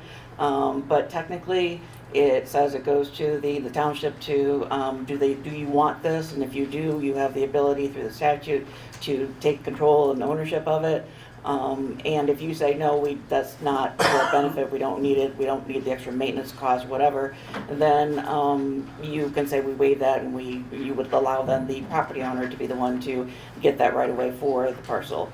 And so what we're asking for is a show of, you know, in a resolution, hopefully, a statement that you would agree to do that, to allow this, this development to proceed, because we would be able to proceed according to the Planning Commission, provided we can get these additional spaces necessary to meet the zoning code requirements.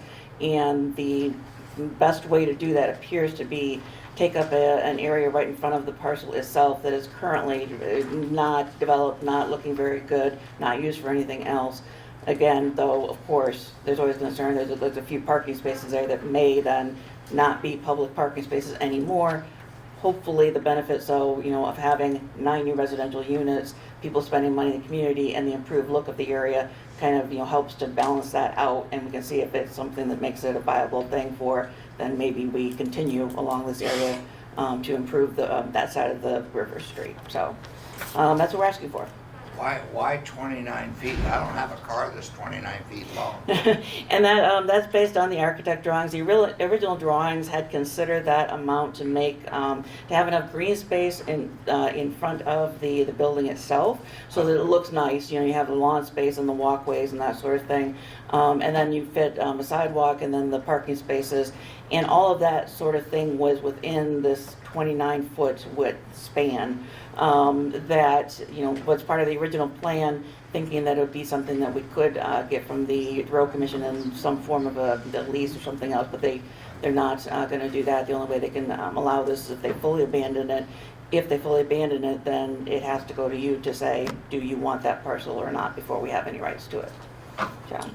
So I have a question. I don't understand the constant back and forth over the last 6 months between the Planning Commission and the Road Commission. I don't understand it.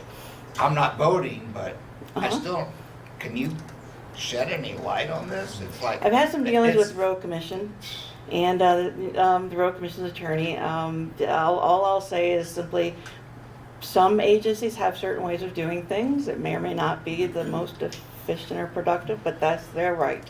And others would like to move things along. You know, it's just been it's a little bit of a political battle. And again, you know, any time a government agency has property, they have to very carefully consider, you know, should we give this up for any reason whatsoever, because it's hard to predict, you know, how it's going to affect in the future. If we give this to one party, then 5 other people are going to say, well, why can't we have it? You know, so we totally understand that, and that's, you know, kind of what we're trying to work through, is that this is something new. You know, I don't know of any other area recently, right, in this downtown, that they've asked the Road Commission to like abandon something in this fashion for this reason. So it's, you know, we're pushing forward a little bit on the envelope to try to say this is one creative solution for a good residential development that doesn't necessarily fix every parking problem, because we can't. But it's a possibility of, you know, getting some residences in there in a compact footprint with a lot of new residents to be able to then again, you know, come into the downtown area and support the downtown. So that's why we're asking if you work with us on that piece of it. If this works, then again, everyone's going to have to start getting more creative about how do we find more parking for all of the, you know, the improvements and everything you want to see in the downtown area. How many parking spaces have already been dedicated that you already have? How many do you need on top of what you already have? Technically, we only need 3. The Planning Commission, like I said, is 9 units require 18 under their zoning ordinance. They tentatively agreed that they could see that we could get by with 9, so there's at least 1 for each unit. We have we've managed to fit 3 garages underneath on the first floor, which is why the first floor units are actually 1-bedroom units. We cut that out. We made a garage space to at least fit 3 vehicles, and then we have the 3 with Berkshire Hathaway as a lease. So we've got 6. We would need 3 more in front. Given the width of the space, it appears that they're going to fit at least, like, I think there's 9 that can fit there. And the only reason for saying not necessarily like limited to just 3 spaces right in front, because that becomes a very odd little piece then, if that's the only thing improved or being used in that fashion and the rest of that right away stays looking exactly the way it does now. It just seemed to make more sense to make it a full front of this parcel and these residential units, and then it looks better. So that's why we're asking for that full Squares off the property, yeah. is what you're saying. Yeah. are the halls part of this? Part of it, Joe's been Are talking to them, they're they also very, gonna get a piece of property? they, at this point, you know, they wouldn't mind that, they're on board with that, they're also on board with it just going to this one, if that's what gets it through. Same with Roger, same with the in-between. I think everybody's feeling kind of, they're not sure what's going to be approved by each place we go to get approvals, but they're all very agreeable, they want it to work. So the Hulls have said, you know, yeah, if you need ours to make it a nice long strip that looks improved, great, well, let's do that. But if you don't, that's okay too. So the Hulls have been very agreeable to whatever makes this work to kind of get this project done. Any more questions, please? So I'm still trying to understand, you said you needed 18, but you're willing to work with 9 at the units themselves. Well, we don't need 18. We've always Right. felt we really only needed 9. It's a Right. zoning ordinance, yeah. So you have 9 Yeah. at the units themselves, 3 with the Hathaway for a lease, that gives you 12. You need 3 more beyond that? No, what we need, we've got 3 garages, 3 vehicles there. We've got 3 with Berkshire Hathaway, that's 6. And so we need 3 more. The space in front of that parcel is 88 feet wide, so I think we have the room for, well, if you have 11 feet wide per vehicle, it's probably about 8 spaces there. And again, saying it's not like we don't have to have those, but certainly we agreed to 9 because, and the planning commission is talking about that simply because it seems so impossible to get more. If we are able to get this right away to have additional spaces, it would literally still not even be up to the full 18 that zoning requires, but it'd be great because then the residents would at least, you know, some of them would have 2 spaces to be able to And what's the park. recommendation for the zoning change? Is it going from 100 foot to 66 or 100 foot to something else? It wouldn't necessarily be the zoning change, it would be it's entirely within the control right now of the road commission, because it's their property, literally. And so they can say, we're going to abandon a part of that, and what they would abandon would be the 29 feet off of the paved roadway up to the front of the parcel, basically. So the area where the road is currently, up to the front of this parcel, is all just gravel, you know, parking right now. They would say, we're abandoning that. So 29 feet they're abandoned.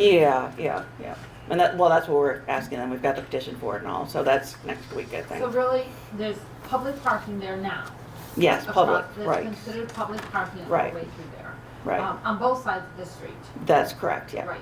Mhm. And so what you're asking for is just the dedicated spaces for this particular property. That is correct. And you only need 3 more spaces.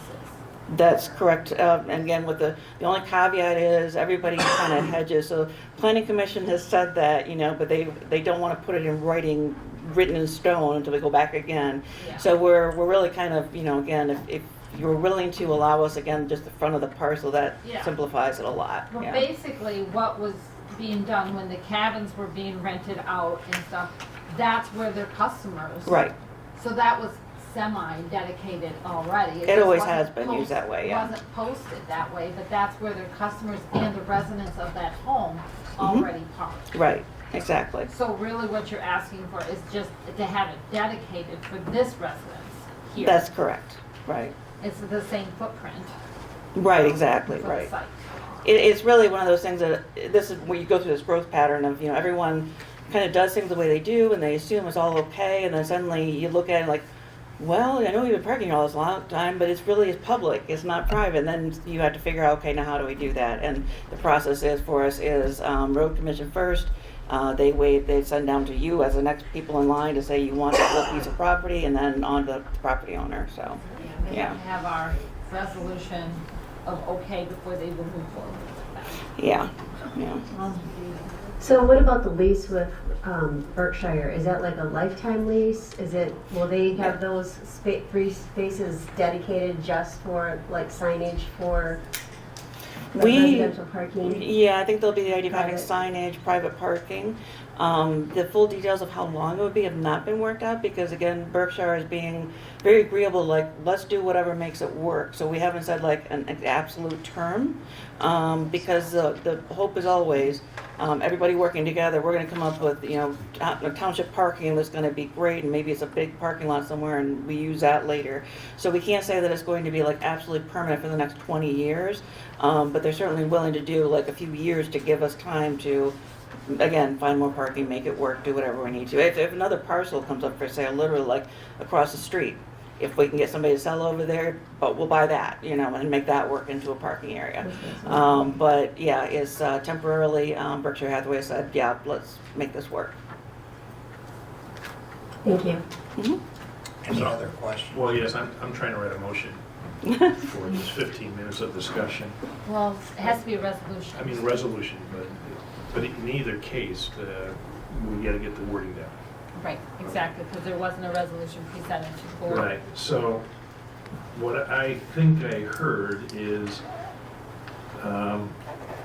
we want the township to waive their rights to this property as long as the road commission abandons 29 feet. In other words. I think what we've done in the past is that we have said that we have no objection, did we not?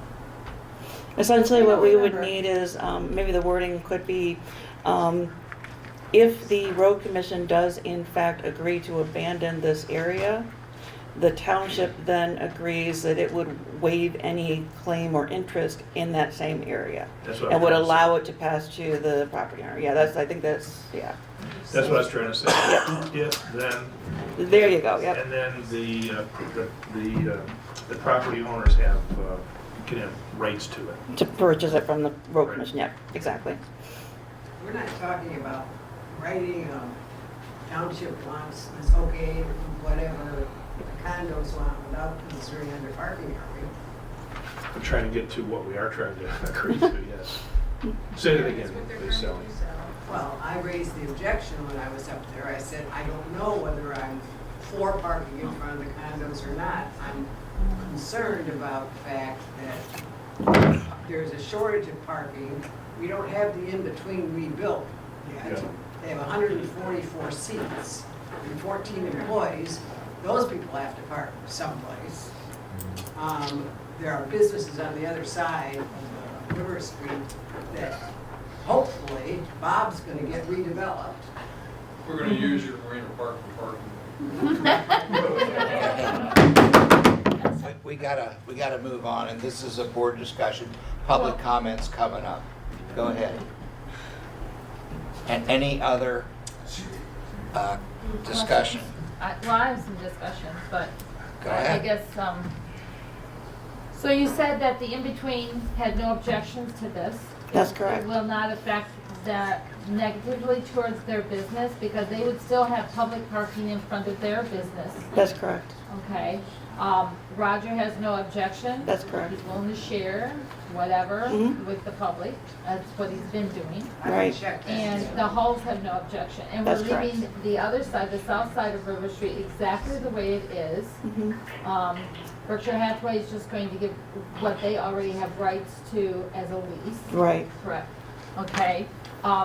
This is, if I'm not incorrect, correct me if I'm wrong. Sure. This is a $5 million project. 6 over, There you go. yeah, And we're talking 3 parking spots. correct. That would hold it up if we can't get them. We'd have to completely redesign and figure something else Redesign. out. And maybe it wouldn't even be feasible. I don't think it would be. We've had we've had a lot of people working on it. Yeah, economically, if they reduced the size of the structure, it wouldn't be economically feasible, I don't think, to even build there. Not the way he wants to do it anyway. 3 parking spots, that's what we're talking about. It is. In the in-between, they were, I think Sally was the one that brought it up, that they needed, if the restaurant's full. Uh-huh. So 144 people in there Mm-hmm. would be how many cars? Yeah, so they're in agreement with this. Mm-hmm. And they're going to build a parking lot across the road. They built, Right. they built property, They bought got that property lot across the before road. Joe did, that was. Yes, Yeah. yes, so they bought property across the road. Okay. I don't believe Tony has agreed. What's that? I can't hear. She's saying that one of the owners, Tony, Hmm? was it Tony? No cost. Go ahead. Go ahead. Okay. Well, it's written on the paper that he's agreed, isn't it? There's, we included the petition that's gonna go to the road commission that has signatures, and, The property owners on yeah. the north side. and the only reason there's been some crossing out and stuff of like, Joe actually did that because, again, he was gonna go for the whole road both sides, and then they said maybe that's too much, let's just do one side, and then even that was a concern of, was that gonna be too much of a shock for everyone to have that much go? So he's had approval from everybody involved, except for I think there's one lady on the opposite side of the road. He did not want to approach her right now. She's family issues, and he didn't want to bother her. So, So Jason Kleminski, how you say it? He's Mhm. is he from the in-between? He's the one that's crossed off? I believe that's the right one. You said Jason, right? Yes. Yeah. So he's the owner of the in-between. Yes. He said they weren't in agreement, but he's crossed off the list. That's Joe doing that because we were going to ask for the abandonment of the whole thing and have the Hulls also say, let's do ours, have Roger say his, and the in-between say theirs. And the only reason we've now just narrowed it down to like, okay, maybe we'll just ask for our little piece is because, again, it's just such a big change in that area. We weren't sure that the road commission would be agreeable to it, along with you also being agreeable to waiving rights to the whole thing too. So we're trying to just take that first step, but they are in agreement with this is a good plan to do, even if it's just this little piece to make the residential project work. And then we can decide after that what other parts of the road maybe, change How or. does this affect with the village overlay? I know there's different Yeah. rules with that. And I'm not real familiar with Sure. that because I just became ex officio of the planning commission, so I'm not real familiar with that Yeah. village overlay yet. Uh-huh. But how does that affect the village overlay? How does that affect them? Yep, no effect at all because the overlay ends like right after the in-between and before Rogers parcel. So we're like just outside of it. And actually that would have made it work easily because the overlay allows there to be like zero parking. And the planning commission can just say, forget it, do whatever you do for parking, there's no requirement. We missed that by that much, of not being that district. So the in-between is on Yeah. the overlay. The in-between is on, and that's why they also have had the ability to work with Plan Commission, that there's no set requirement of how many they have to have, because they're in that area where it's already recognized that parking's such a big issue. And so that overlay district was created to address that problem. Our parcel now just falls a little bit outside of that, and so we're trying to continue that development, but we're not quite in that district that was previously created, yeah. Obviously, those 3 parking spaces have value. Mhm. If the township at some point were to develop a parking lot downtown, would your client be amenable to paying the prorated cost of 3 of those parking spots? Well, I'm going to speak out of turn because, he's not standing here with me, but I will say, he's willing to pay for parking. He's willing to buy a lot to do it. There's nothing for sale. He's willing to go into a lease and pay that. He's absolutely going to be willing to work with you on paying for township parking if that's what it takes, yeah. Because we are looking at some parking off of Martha Street behind the lumber yard, and there along the trail, we own a chunk of property. We do have plans to potentially put a public parking lot there because it's walkable to downtown. And we're working towards that goal. We've already got it surveyed and everything, so Yeah. we kind of have an idea of where we're going with that. No money set aside yet. Mhm. But Well, it's in the CIP. it is in the CIP. Hopefully we can use some of that money from Commerce Park being sold towards this. So we are looking at potential, in the near future, potential parking lot. Sure. I believe it is possible to put a condition on waivers, same as a road commission could put a condition on their abandonment to say, we still reserve the right if we have to put a utility through there, we can, and we would agree, yep, that's fine. I think you can also do the same thing with the waiver. I haven't looked at that specifically, but I think that is a possibility, and we'd be happy to do that. That's, again, more than willing to pay for parking. If somebody were selling a lot, we're down to literally, this is our last piece of property we can find to put these parking spaces on. Yeah. How many parking spaces do you think we can shove in that Martha Street parking lot? Right now, Mr. Fulford said 24. Is it 24? I heard 15, and then I thought I heard 23. 23, I Yeah, think you said. 23. And then if we expand However, there's some discussion of of the expanding it. DDA and others about expanding that in phases Yes, closer to downtown, yes. like closer to the Globe, closer to the lumbar yard, Yeah, starting at Martha Street, working towards that. or the opposite way. Yeah, it's a semi like triangular shaped piece of property. That narrows to the. It does Well, narrow as you there get used to the be a front. railroad track on there. Right. That was the second railroad track for the lumber operation. Yes, the sidetrack, Yeah, because it came right up to the back of the lumber yard. yeah. So, you know, 'cause parking is an issue. But personally, I have a problem saying no to a condo that looks like this for 3 parking spots. I really do. I think we could work out something. Because when people want to invest in our community, we're not giving up anything.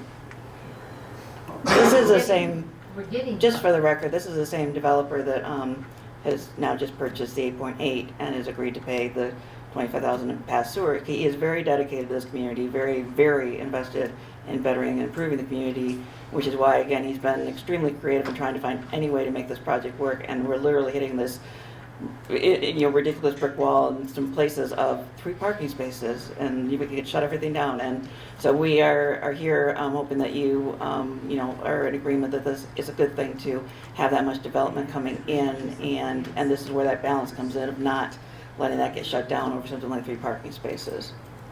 Well, I think too, Mr. Murdock brought up a good point of like Sheboygan with their infrastructure and, turning away Meyer. Right, I mean, you don't want to exactly right. be in that kind of a predicament. So I'd like to support this, I just want to get the wording correct. If the road commission abandons 29 feet, and you can change that to Sure. 27, 32, just tell me what it is, Right. of road, then the township waives their right to the property in favor of the property owners for parking spots only. 3, contingent on client agreeing to purchase 3 spots in another location downtown. The only thing is the width or length that you mentioned. I think the way to describe it is if the road commission abandons the right-of-way along the width of this parcel, which I believe the width of the parcel is like 88 feet. The 29 is the distance from the parcel to the roadway paved. So, I'm not sure if you want to describe all of it, but it would be if the road commission will abandon its right-of-way in the area of the width of this property parcel up to the paved roadway, or any portion thereof, then the township is agreeable to waiving its claim to the portion that the road commission abandons in favor of the property owner having the right to that area. I'd like to know the exact, footage of that. Yeah, the parcel is like 88 and then it's 29 feet in between. In terms of what would we need exactly, again, we could reduce it down to like the 3 or 4 space thing. It would just be in this odd little shaped improvement area, and when the parcel itself and the building covers the full 88 feet. So the building you're looking at when you see that facade, it creates this view that like you would expect whatever's in front of it to line right up with it, and that's why we're saying might as well make it that part as Right. opposed to, so it is the 88 width of the parcel, and then to the edge of the paved roadway is I think the 29. So, Yes, according to the map. It's yeah, there you go. 29-foot width, and I think it says it's kind of, I think Yes, it's 88 Yeah, foot yeah. long, the length.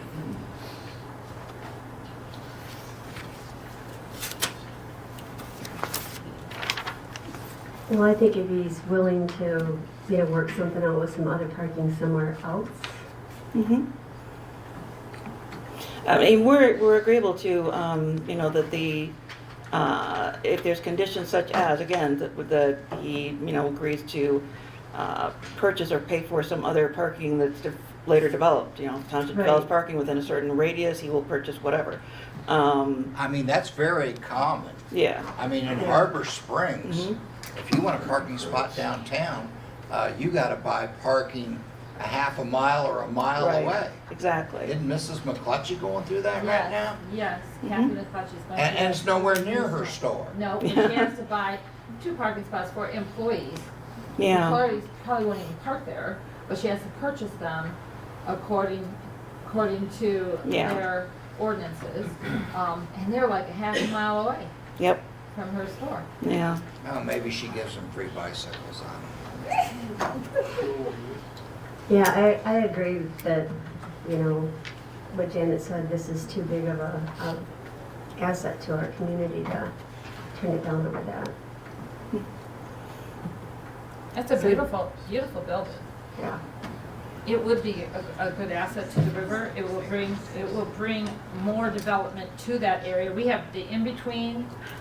They want to develop, they're putting in a restaurant and some more condos in there. Right. We think it'll work really well to start developing this area very Yes. nicely with what the in-between's doing. That whole corner by the bridge will be fantastic. it. Is Yeah. Roger ever gonna sell? Well, yes, he will.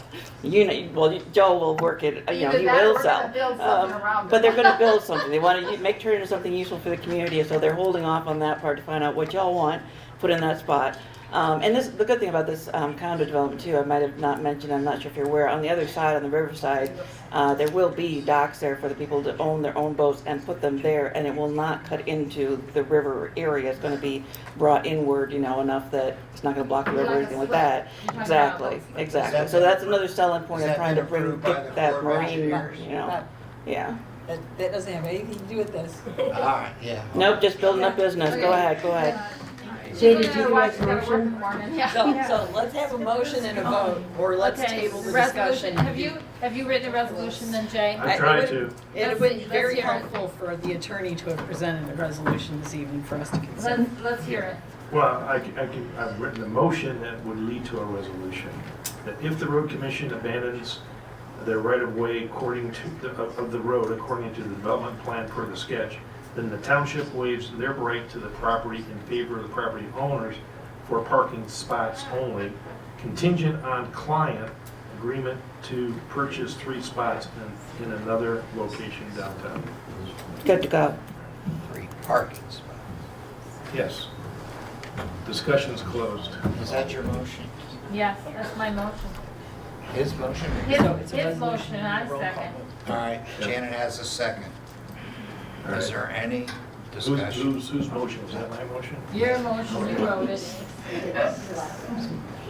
We're all getting punchy, it's late. All right, I just want to make sure. You might want to read it again. I really, I don't. Okay. One last time and then we're voting. If the road commission abandons their right-of-way according to the development per the sketch supplied here today, then the township waives their right to property in favor of property owners for parking spots only, contingent on client's agreement to purchase 3 spots in another location downtown. That's it. So I'd like to vote. Kim? We need a roll call. Yes, that's what we're doing. That's what we're doing, Doc. Okay. I say yes. Janet? Yes. Jan? Yes. Bob? Abstain. Abstain. Jay, yes. Thank you very much. Pass. Good luck with the road commissions. Thank you, ma'am. I'm gonna need it. Thank you. Thank you, Jennifer. Thank you very much. Budget adjustments. Jay. Okay, we're getting there. So I've got several motions to make here. They're all individual unless you want to combine them, but There's at least 1, 2, 3, 4, 5, 6. So board approval to transfer unused police compensation budget to the police retirement budget for a lump sum payment to reduce the underfunded pension liability by $43,000. I'll read them all, and then you can decide whether you want to look at it as a group or just one at a time. Board approval to upgrade the police plus township office phone system to a voice over internet protocol for $1,630 to avoid current, future hardline phone polls. Provide numerous cloud-based features with call routing, call forwarding, voicemail, conference calling, remote access, web, fax, to name a few. We have 1 quote received, waiting on 2 more quotes. So it's to continue down that road. Board approval to transfer firework contributions, $8,700 to the fireworks budget to cover this year's events improvements. Board approval to transfer $1,600 in sewer-related attorney's fees from the general fund to the enterprise fund, where they will be repaid from grants, which we've done this obviously with other fees as well. Board approval to transfer $13,130 from repairs and maintenance and professional accounts to the attorney's budget to cover the $21,085.40 total cost for the end of year. And there's board approval to transfer $4,959.77, which would be NEMCOG related expenses from the general fund to the enterprise fund, where this will be repaid with grants. And again, this is NEMCOG sewer project phase 2 grants. I motion that we make the transfers for NEMCOG, the police and retirement, the attorney's fees, and the repair and maintenance transfers. I'm leaving out the phone because it doesn't look like we're requiring a budget transfer for that. So you made the motion to Make transfer- transfers that, the budget transfers. All budget Leaving transfer. the phone out. Leaving the phone out. It's not a budget transfer. Okay, and that includes the firework contributions? Yes. Yes. So that included the $43,000. Again, these are all, I'm just going to go jump to the bottom line. $43,000, giving the police $43,000 to make a one payment to the underfunded pension liability.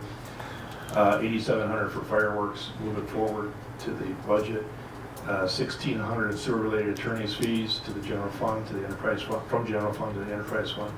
$13,130 from repairs and maintenance and professional accounts to balance out the attorney budget of $21,085 this year. And then the board approval to transfer $4,959.77 for NEMCOG sewer project-related phase 2 grant work from general fund to the enterprise fund, where this will be repaid with grants. I second that motion. So the only thing I have to say about this is that last year in the audit, we did have a fund that was overdrawn at the end of the year that the auditors did note in their findings. And I want to make sure, since tomorrow is the last day of the fiscal year, that we don't have any cost centers that have overexpended their budget. So this takes care of everything. Takes care of everything. Lovely. Yes. Since you brought that up, are we going to run a report tomorrow late and check it? Yeah, we'll check it. To make sure that we haven't overspent. Yeah. I'm sure we will. Yeah. Okay, Any we more have- discussion? Yeah, first and a second. Any more discussion? All in favor? Aye. Aye. Opposed? Budget adjustments are approved. Public comment. Thank you. Good evening. Roman Benson, resident of Petoskey, Michigan. Given the time of the evening, I promise I'll stick to the 3-minute schedule. Hello, Mr. Benson, how are you? I'm well, thank you. How about you? Oh, I am great. There. Yeah, okay. taking the liberty to put together some informational material.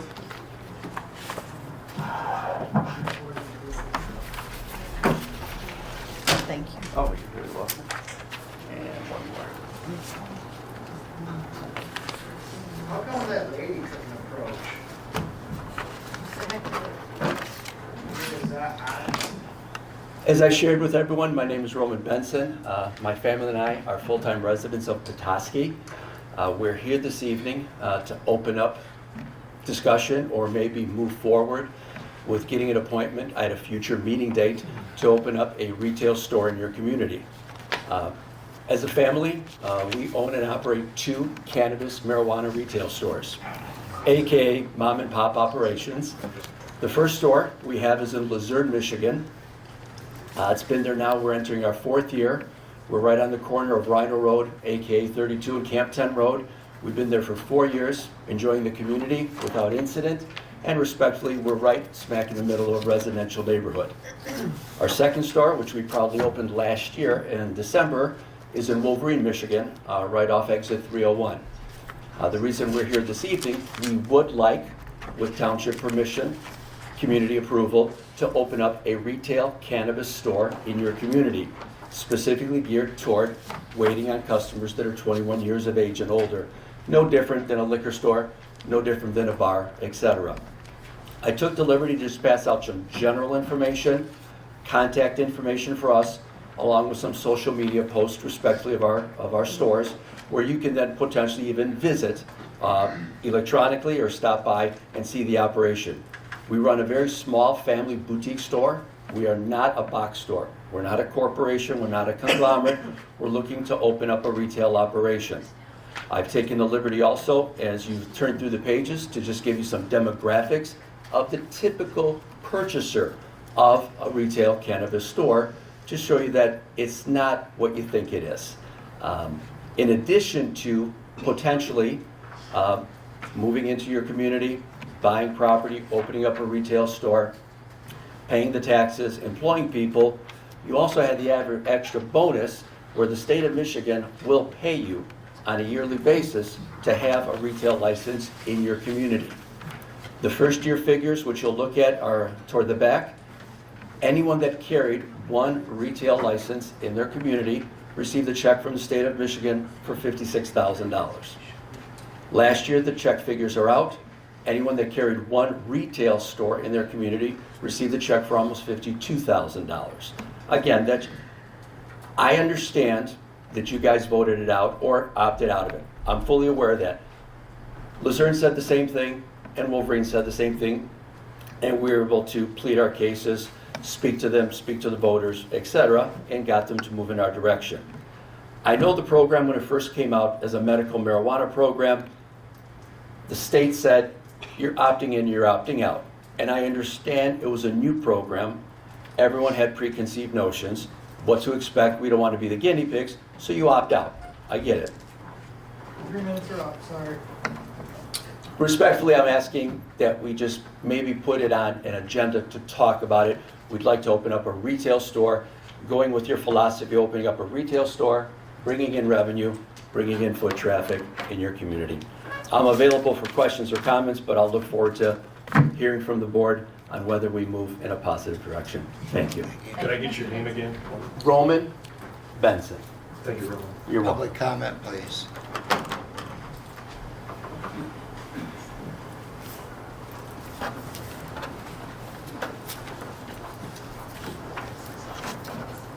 First off, I'd like to comment the township on the addition of the new sign in front of the building.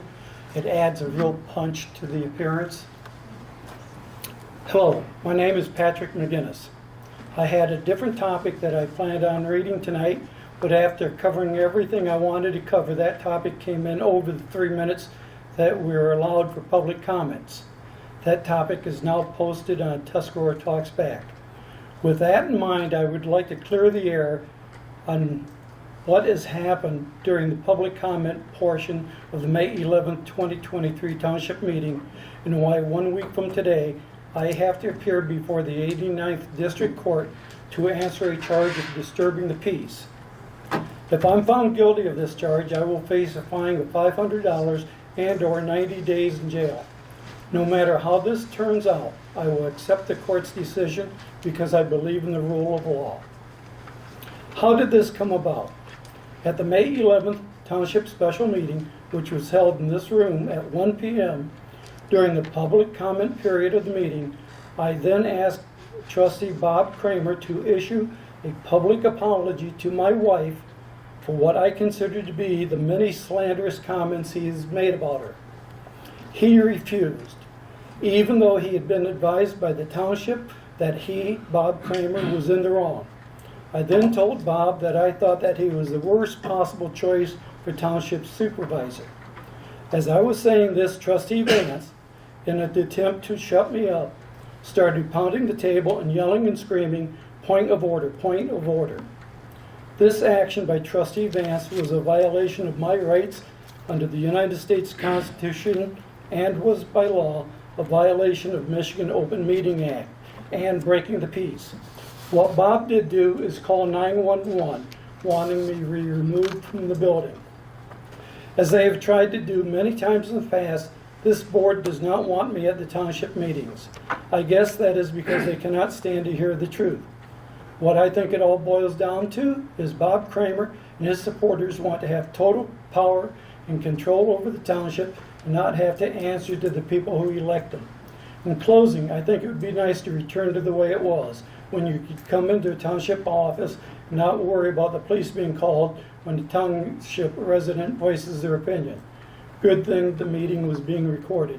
Or at the days when the township officials could do the jobs they were elected to do and not have to hire so many new staff personnel to do the job that appears beyond their ability.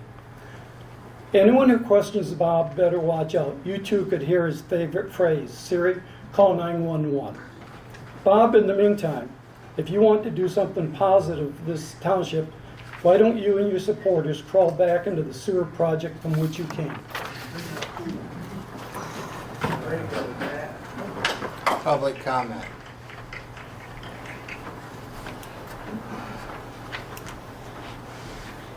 Thank you for a well-worn meeting tonight. I really appreciate that, even though it was really long.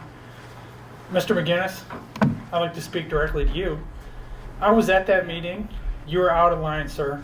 Board of And that comments is my are to the opinion. board only. Thank you. Not to the people. I didn't ask for a response, sir. And you'll get what you're coming in your day in your court. Oh, sit down. Thank you, sir. Yes, ma'am.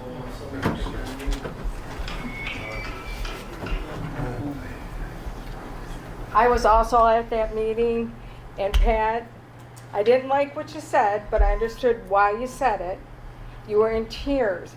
All we're asking is for you people to give us the same respect that you think we should give you. And we know there's a couple I have a person on the board that gives me this much respect.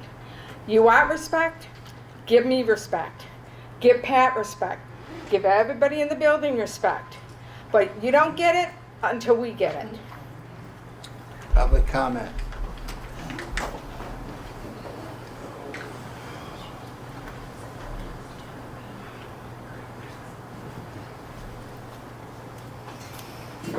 I want to encourage everyone that I'll make sure that I'm reachable.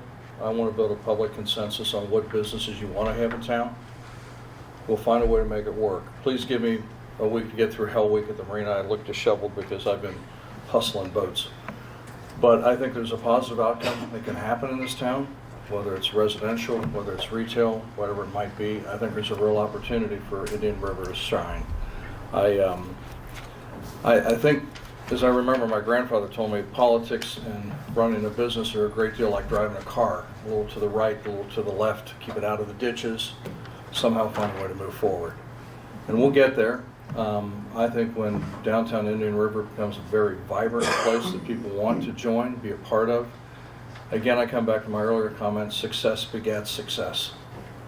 And we'll find a way to get there. Again, I'll have an email address. I think, Bob, I don't know if I can put that on the Tuscarora Township website. I have an email address. I'll send out a monthly letter to the board so they can present it for progress reports and things along those lines. So it's going to take everyone's ideas about what to do. And somebody knows somebody who likes to do something. Somebody knows who somebody who's willing to step up. I'm thrilled to learn that Pat and Gary's has crossed their threshold. They've got their permits in place. So because I think having liquor, guns, ammo, ho-hos, and hot dogs in the same place is a great asset downtown.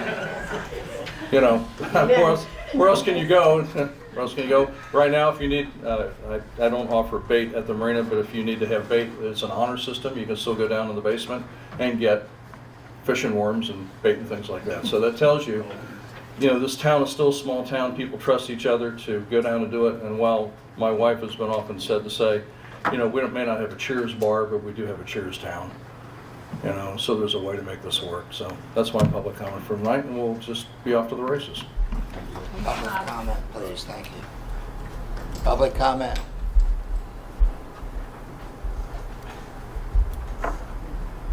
Nancy Wright. I would just like to ask a question. Why would they be building 9 condos knowing they don't have enough parking spots? Why didn't they build something just a little smaller to accommodate the parking area?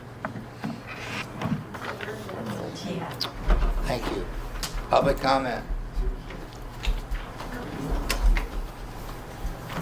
Hi, I'm Crystal Kent. I am a property management person. I have a company. It's called North Vacations. I manage multiple properties in this community as well as surrounding communities in regards to short-term rentals. And I just want to say that I support them. They pay many people in this community's salaries every, you know, and keep them alive. And, you know, I've got many just regular citizens from this community that are relying on the income that these short-term rentals are bringing to them. And if they're managed properly by their owners, then there should be no issues. I am on top of my properties. I watch them all the time. We have security measures in place, so I see how many people walk in the door. I see how many people park their cars and where their cars are parked. And so I think that it can be a great thing. And I know that this community is a lot smaller than some of the others that I work with and manage properties in. But I think that there's still some way to keep them going and alive. And I think the biggest concern that I've seen is that people aren't dialing the police when they have a complaint. And so therefore, the owners don't ever hear about it. So if a neighbor calls the police have the owner's contact information. They can, you know, reach out if there's an issue to a property owner, as well as the fact that they can address an issue on hand if it's actually breaking a community regulation or ordinance or policy. So, Thank you.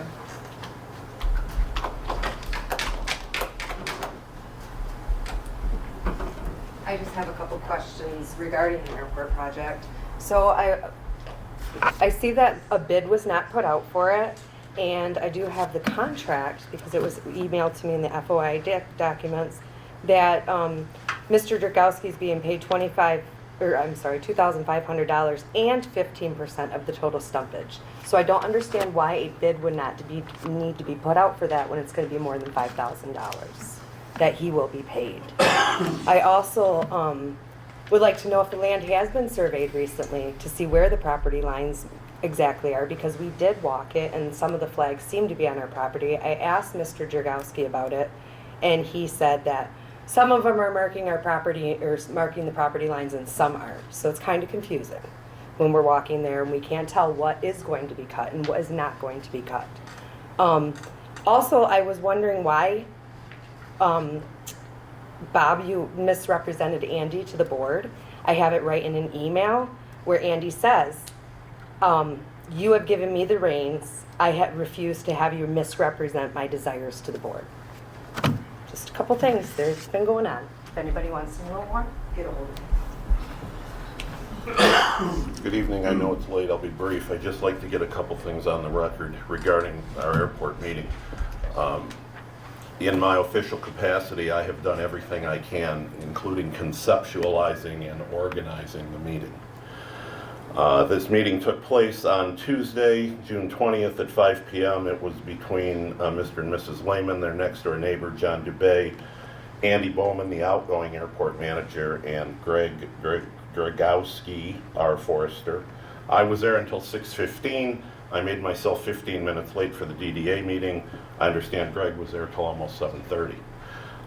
Nothing I'm about to tell you is opinion, it's all fact. The fact is that we don't want an adversarial relationship with the airport border properties, that we want to do whatever we can to make them as happy as we can be while still doing what's right for the rest of the taxpayers of the township. The fact is that they don't own any of this lumber that we're talking about, and the township has no obligation to give them any accommodation whatsoever. But instead, we agreed to allow them to reimburse the township on a per acre charge the same revenue that we would get from cutting those trees. So that's the offer that was on the table. I believe it's still on the table. There's been probably a big misunderstanding between the terms selective cut and clear cut. Selective cut means you cut down this tree and this tree and this tree. Clear cut means you cut down all the trees. We're somewhere in the middle. The proposal, as I understand it, the contracts that are going to go out for bids from the logging companies are going to cut everything except oaks smaller than 12 inches and other trees, aspens, maples, smaller than 5 inches. So this is not a clear cut. I still think that we can work an amicable resolution here that everybody's going to at least give and take a little bit. I also need to point out that in the effort of fairness, I am the one that advised the Layman's about continuity of board action. That you cannot hold a future board responsible for actions of the current board. So they're absolutely right when they say that there is no guarantee that after November of 24 that a new board would go in a different direction. That is possible. I won't say it's likely. I'll say it's possible. But they got that idea, that factual idea, from me. I said it out loud in that meeting probably a dozen times. You did. So Yes, you did. we're trying. But why would we want to pay $5,000 to have something that's not ours? I get it. And now is not the time to continue that conversation. But the township is not some evil overseer here. We're trying. Thank you. Oh, primary. New primary date already set in law, February 27th, 2024. Thank you. Public comment? Public comment? Going once, going twice? No, Sally's on her way. Yes, ma'am. Sally's on her way.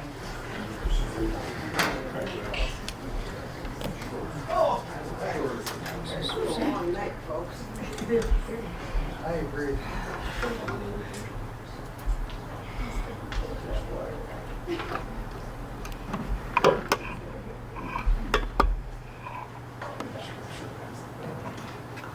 I'm a little uncertain as to what the board's goal is at the airport. I was under the understanding that there was some timber that was close to the runway or closer going to the runway, and that's what we wanted to take out.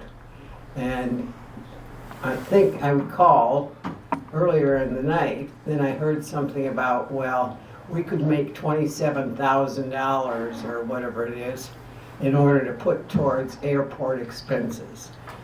So I really think that you need to talk to your, or hold your forester off and give the layman's a chance.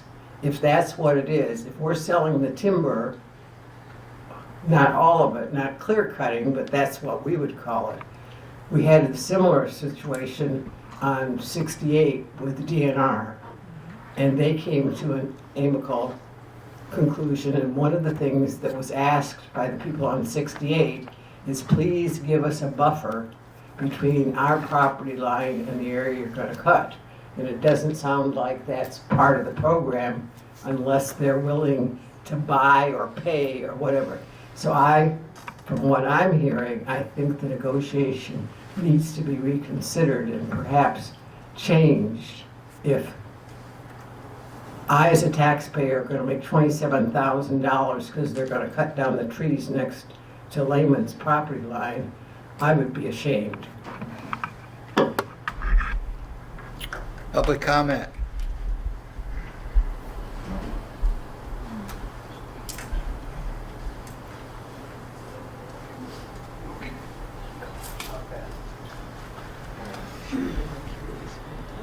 Well, I appreciate your concern, Mrs. Snyder. I really do. I think it's quite obvious what the overwhelming concern here, and it's housing. I mean, it's There you go. it's housing and condos and everything else, and I understand development's great. You know what I mean? That's why I build houses. I mean, I do it in Harbor Springs. There's a parking problem in Harbor Springs. They keep going there and living there. It doesn't drive them away. I mean, I think that Indian River's great. I mean, I feel like there's bad talk about Indian River, like it's so bad or something. It's always been a great place. I've lived here my whole life. I don't know why everybody has to do such amazing things, and like some condos are gonna, bring so much money to the town. I mean, just a couple condos, I mean, honest to God, and then the whole thing's ludicrous anyways. I mean, you got 144 people in there, and you're in between, and you're going to try to make all this parking work. The numbers don't even add up. I mean, I don't even understand that. And Ron's right. He did explain that to us, which was helpful, because why would I spend the money because I was going to. And it really seemed odd, and I appreciated the offer, but it just doesn't seem right. Something's up. I don't have as much money as this man. And neither do a lot of other people. And I mean, understand that you're next. I mean, I hope you get it. You know what I mean? And it's going to be difficult to compete with this as a middle class person in this town. I mean, everything's great, but I'm just telling you, this is what's coming. And whether you believe it's great or not, or who's in bed with who, I don't know who's getting paid. I mean, this is silly. I mean, lived here my whole life. I'm 42 years old. Understand that they all say it's great. It's not all great. I mean, open your eyes. I mean, yeah, a little development and this and that's awesome, but everybody's taxes are going to go up. Everything's going to get more expensive. Prices are going to be set. Everything's going to change. And you think I'm getting dumped on right now, you're next. I mean, try to realize that I'm not the only one. I mean, and all the lies, he told me some truthful things, but then there's a bunch of things that I found out aren't, I asked you, I said, hey, is Murdock looking to do something? I mean, no, I haven't heard anything about that. There's absolutely no way. And there you go, right? I mean, he lied right to my face. So I'll buckle up. I wanted to ask about some budget stuff, but... He's already been out. Can you go twice?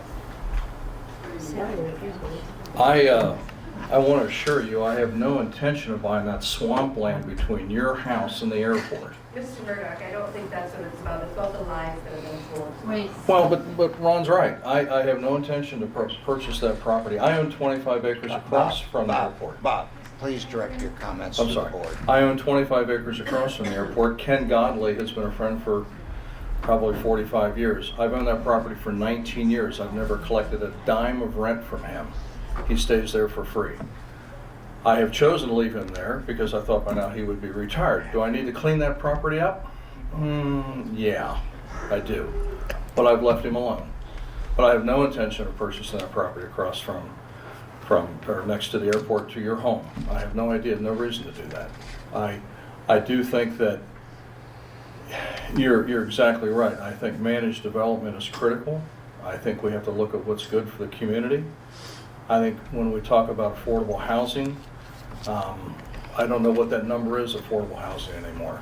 Do we have a lot of property around the neighborhood in Tuscarora Township, in Sheboygan County? I think we do, where that could be developed, because the people who work here need to be able to afford to live here.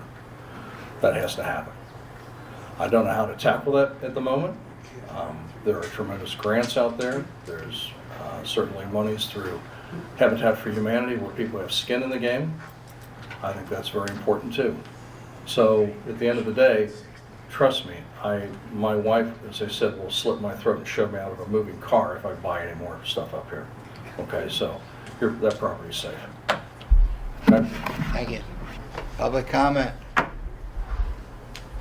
Public comment. Going once, going twice, going 3 times. Board comments. I have one. Yes, ma'am. Okay, there's been a lot of talk about short-term rental regulations and ordinances. Tuscarora Township has no authority to enact a short-term rental ordinance. That is directly from our attorney. So you can, until you get your attorney's degree, I don't even want to hear it, Beth. Okay, because we took this question to our attorney, and this is what he said, period. He said, Tuscarora Township has no authority to enact that ordinance. That ordinance was a short-term rental ordinance. That's it. We have our ordinances devised from the county. The county does it. So if someone wants short-term rental regulations and ordinances, they're talking to the wrong people here, because we have no authority to do that. They have to go to either county and convince them, or they have to go to your state legislators and convince them, because that is exactly what our attorney said right here. Now, as far as Crystal, I would like your name after this, because I'd like to contact you. What we like to do here as a board is work with a good neighbor policy. To try to get the owners, and some of them don't live in the area, so they don't know what's going on, like what you said, Crystal. And so we'd like to get in contact with as many short-term rental property owners as we can and get them to agree to a good neighbor policy where they convey to their renters exactly what's expected out of them and what the community needs out of them, so we can all live in harmony. And that's what we need to do, because a lot of times there's something that went on, they never hear it about it, so they re-rent again the next year to the same people who's causing the problems. If they knew that there was a problem, they probably would drop those people, because there's a list of potential renters for most of these properties. So dropping one is not going to really hurt that much. So that's what we can do. That was the authority we have as a board. I wish we had more authority to do more, but we don't.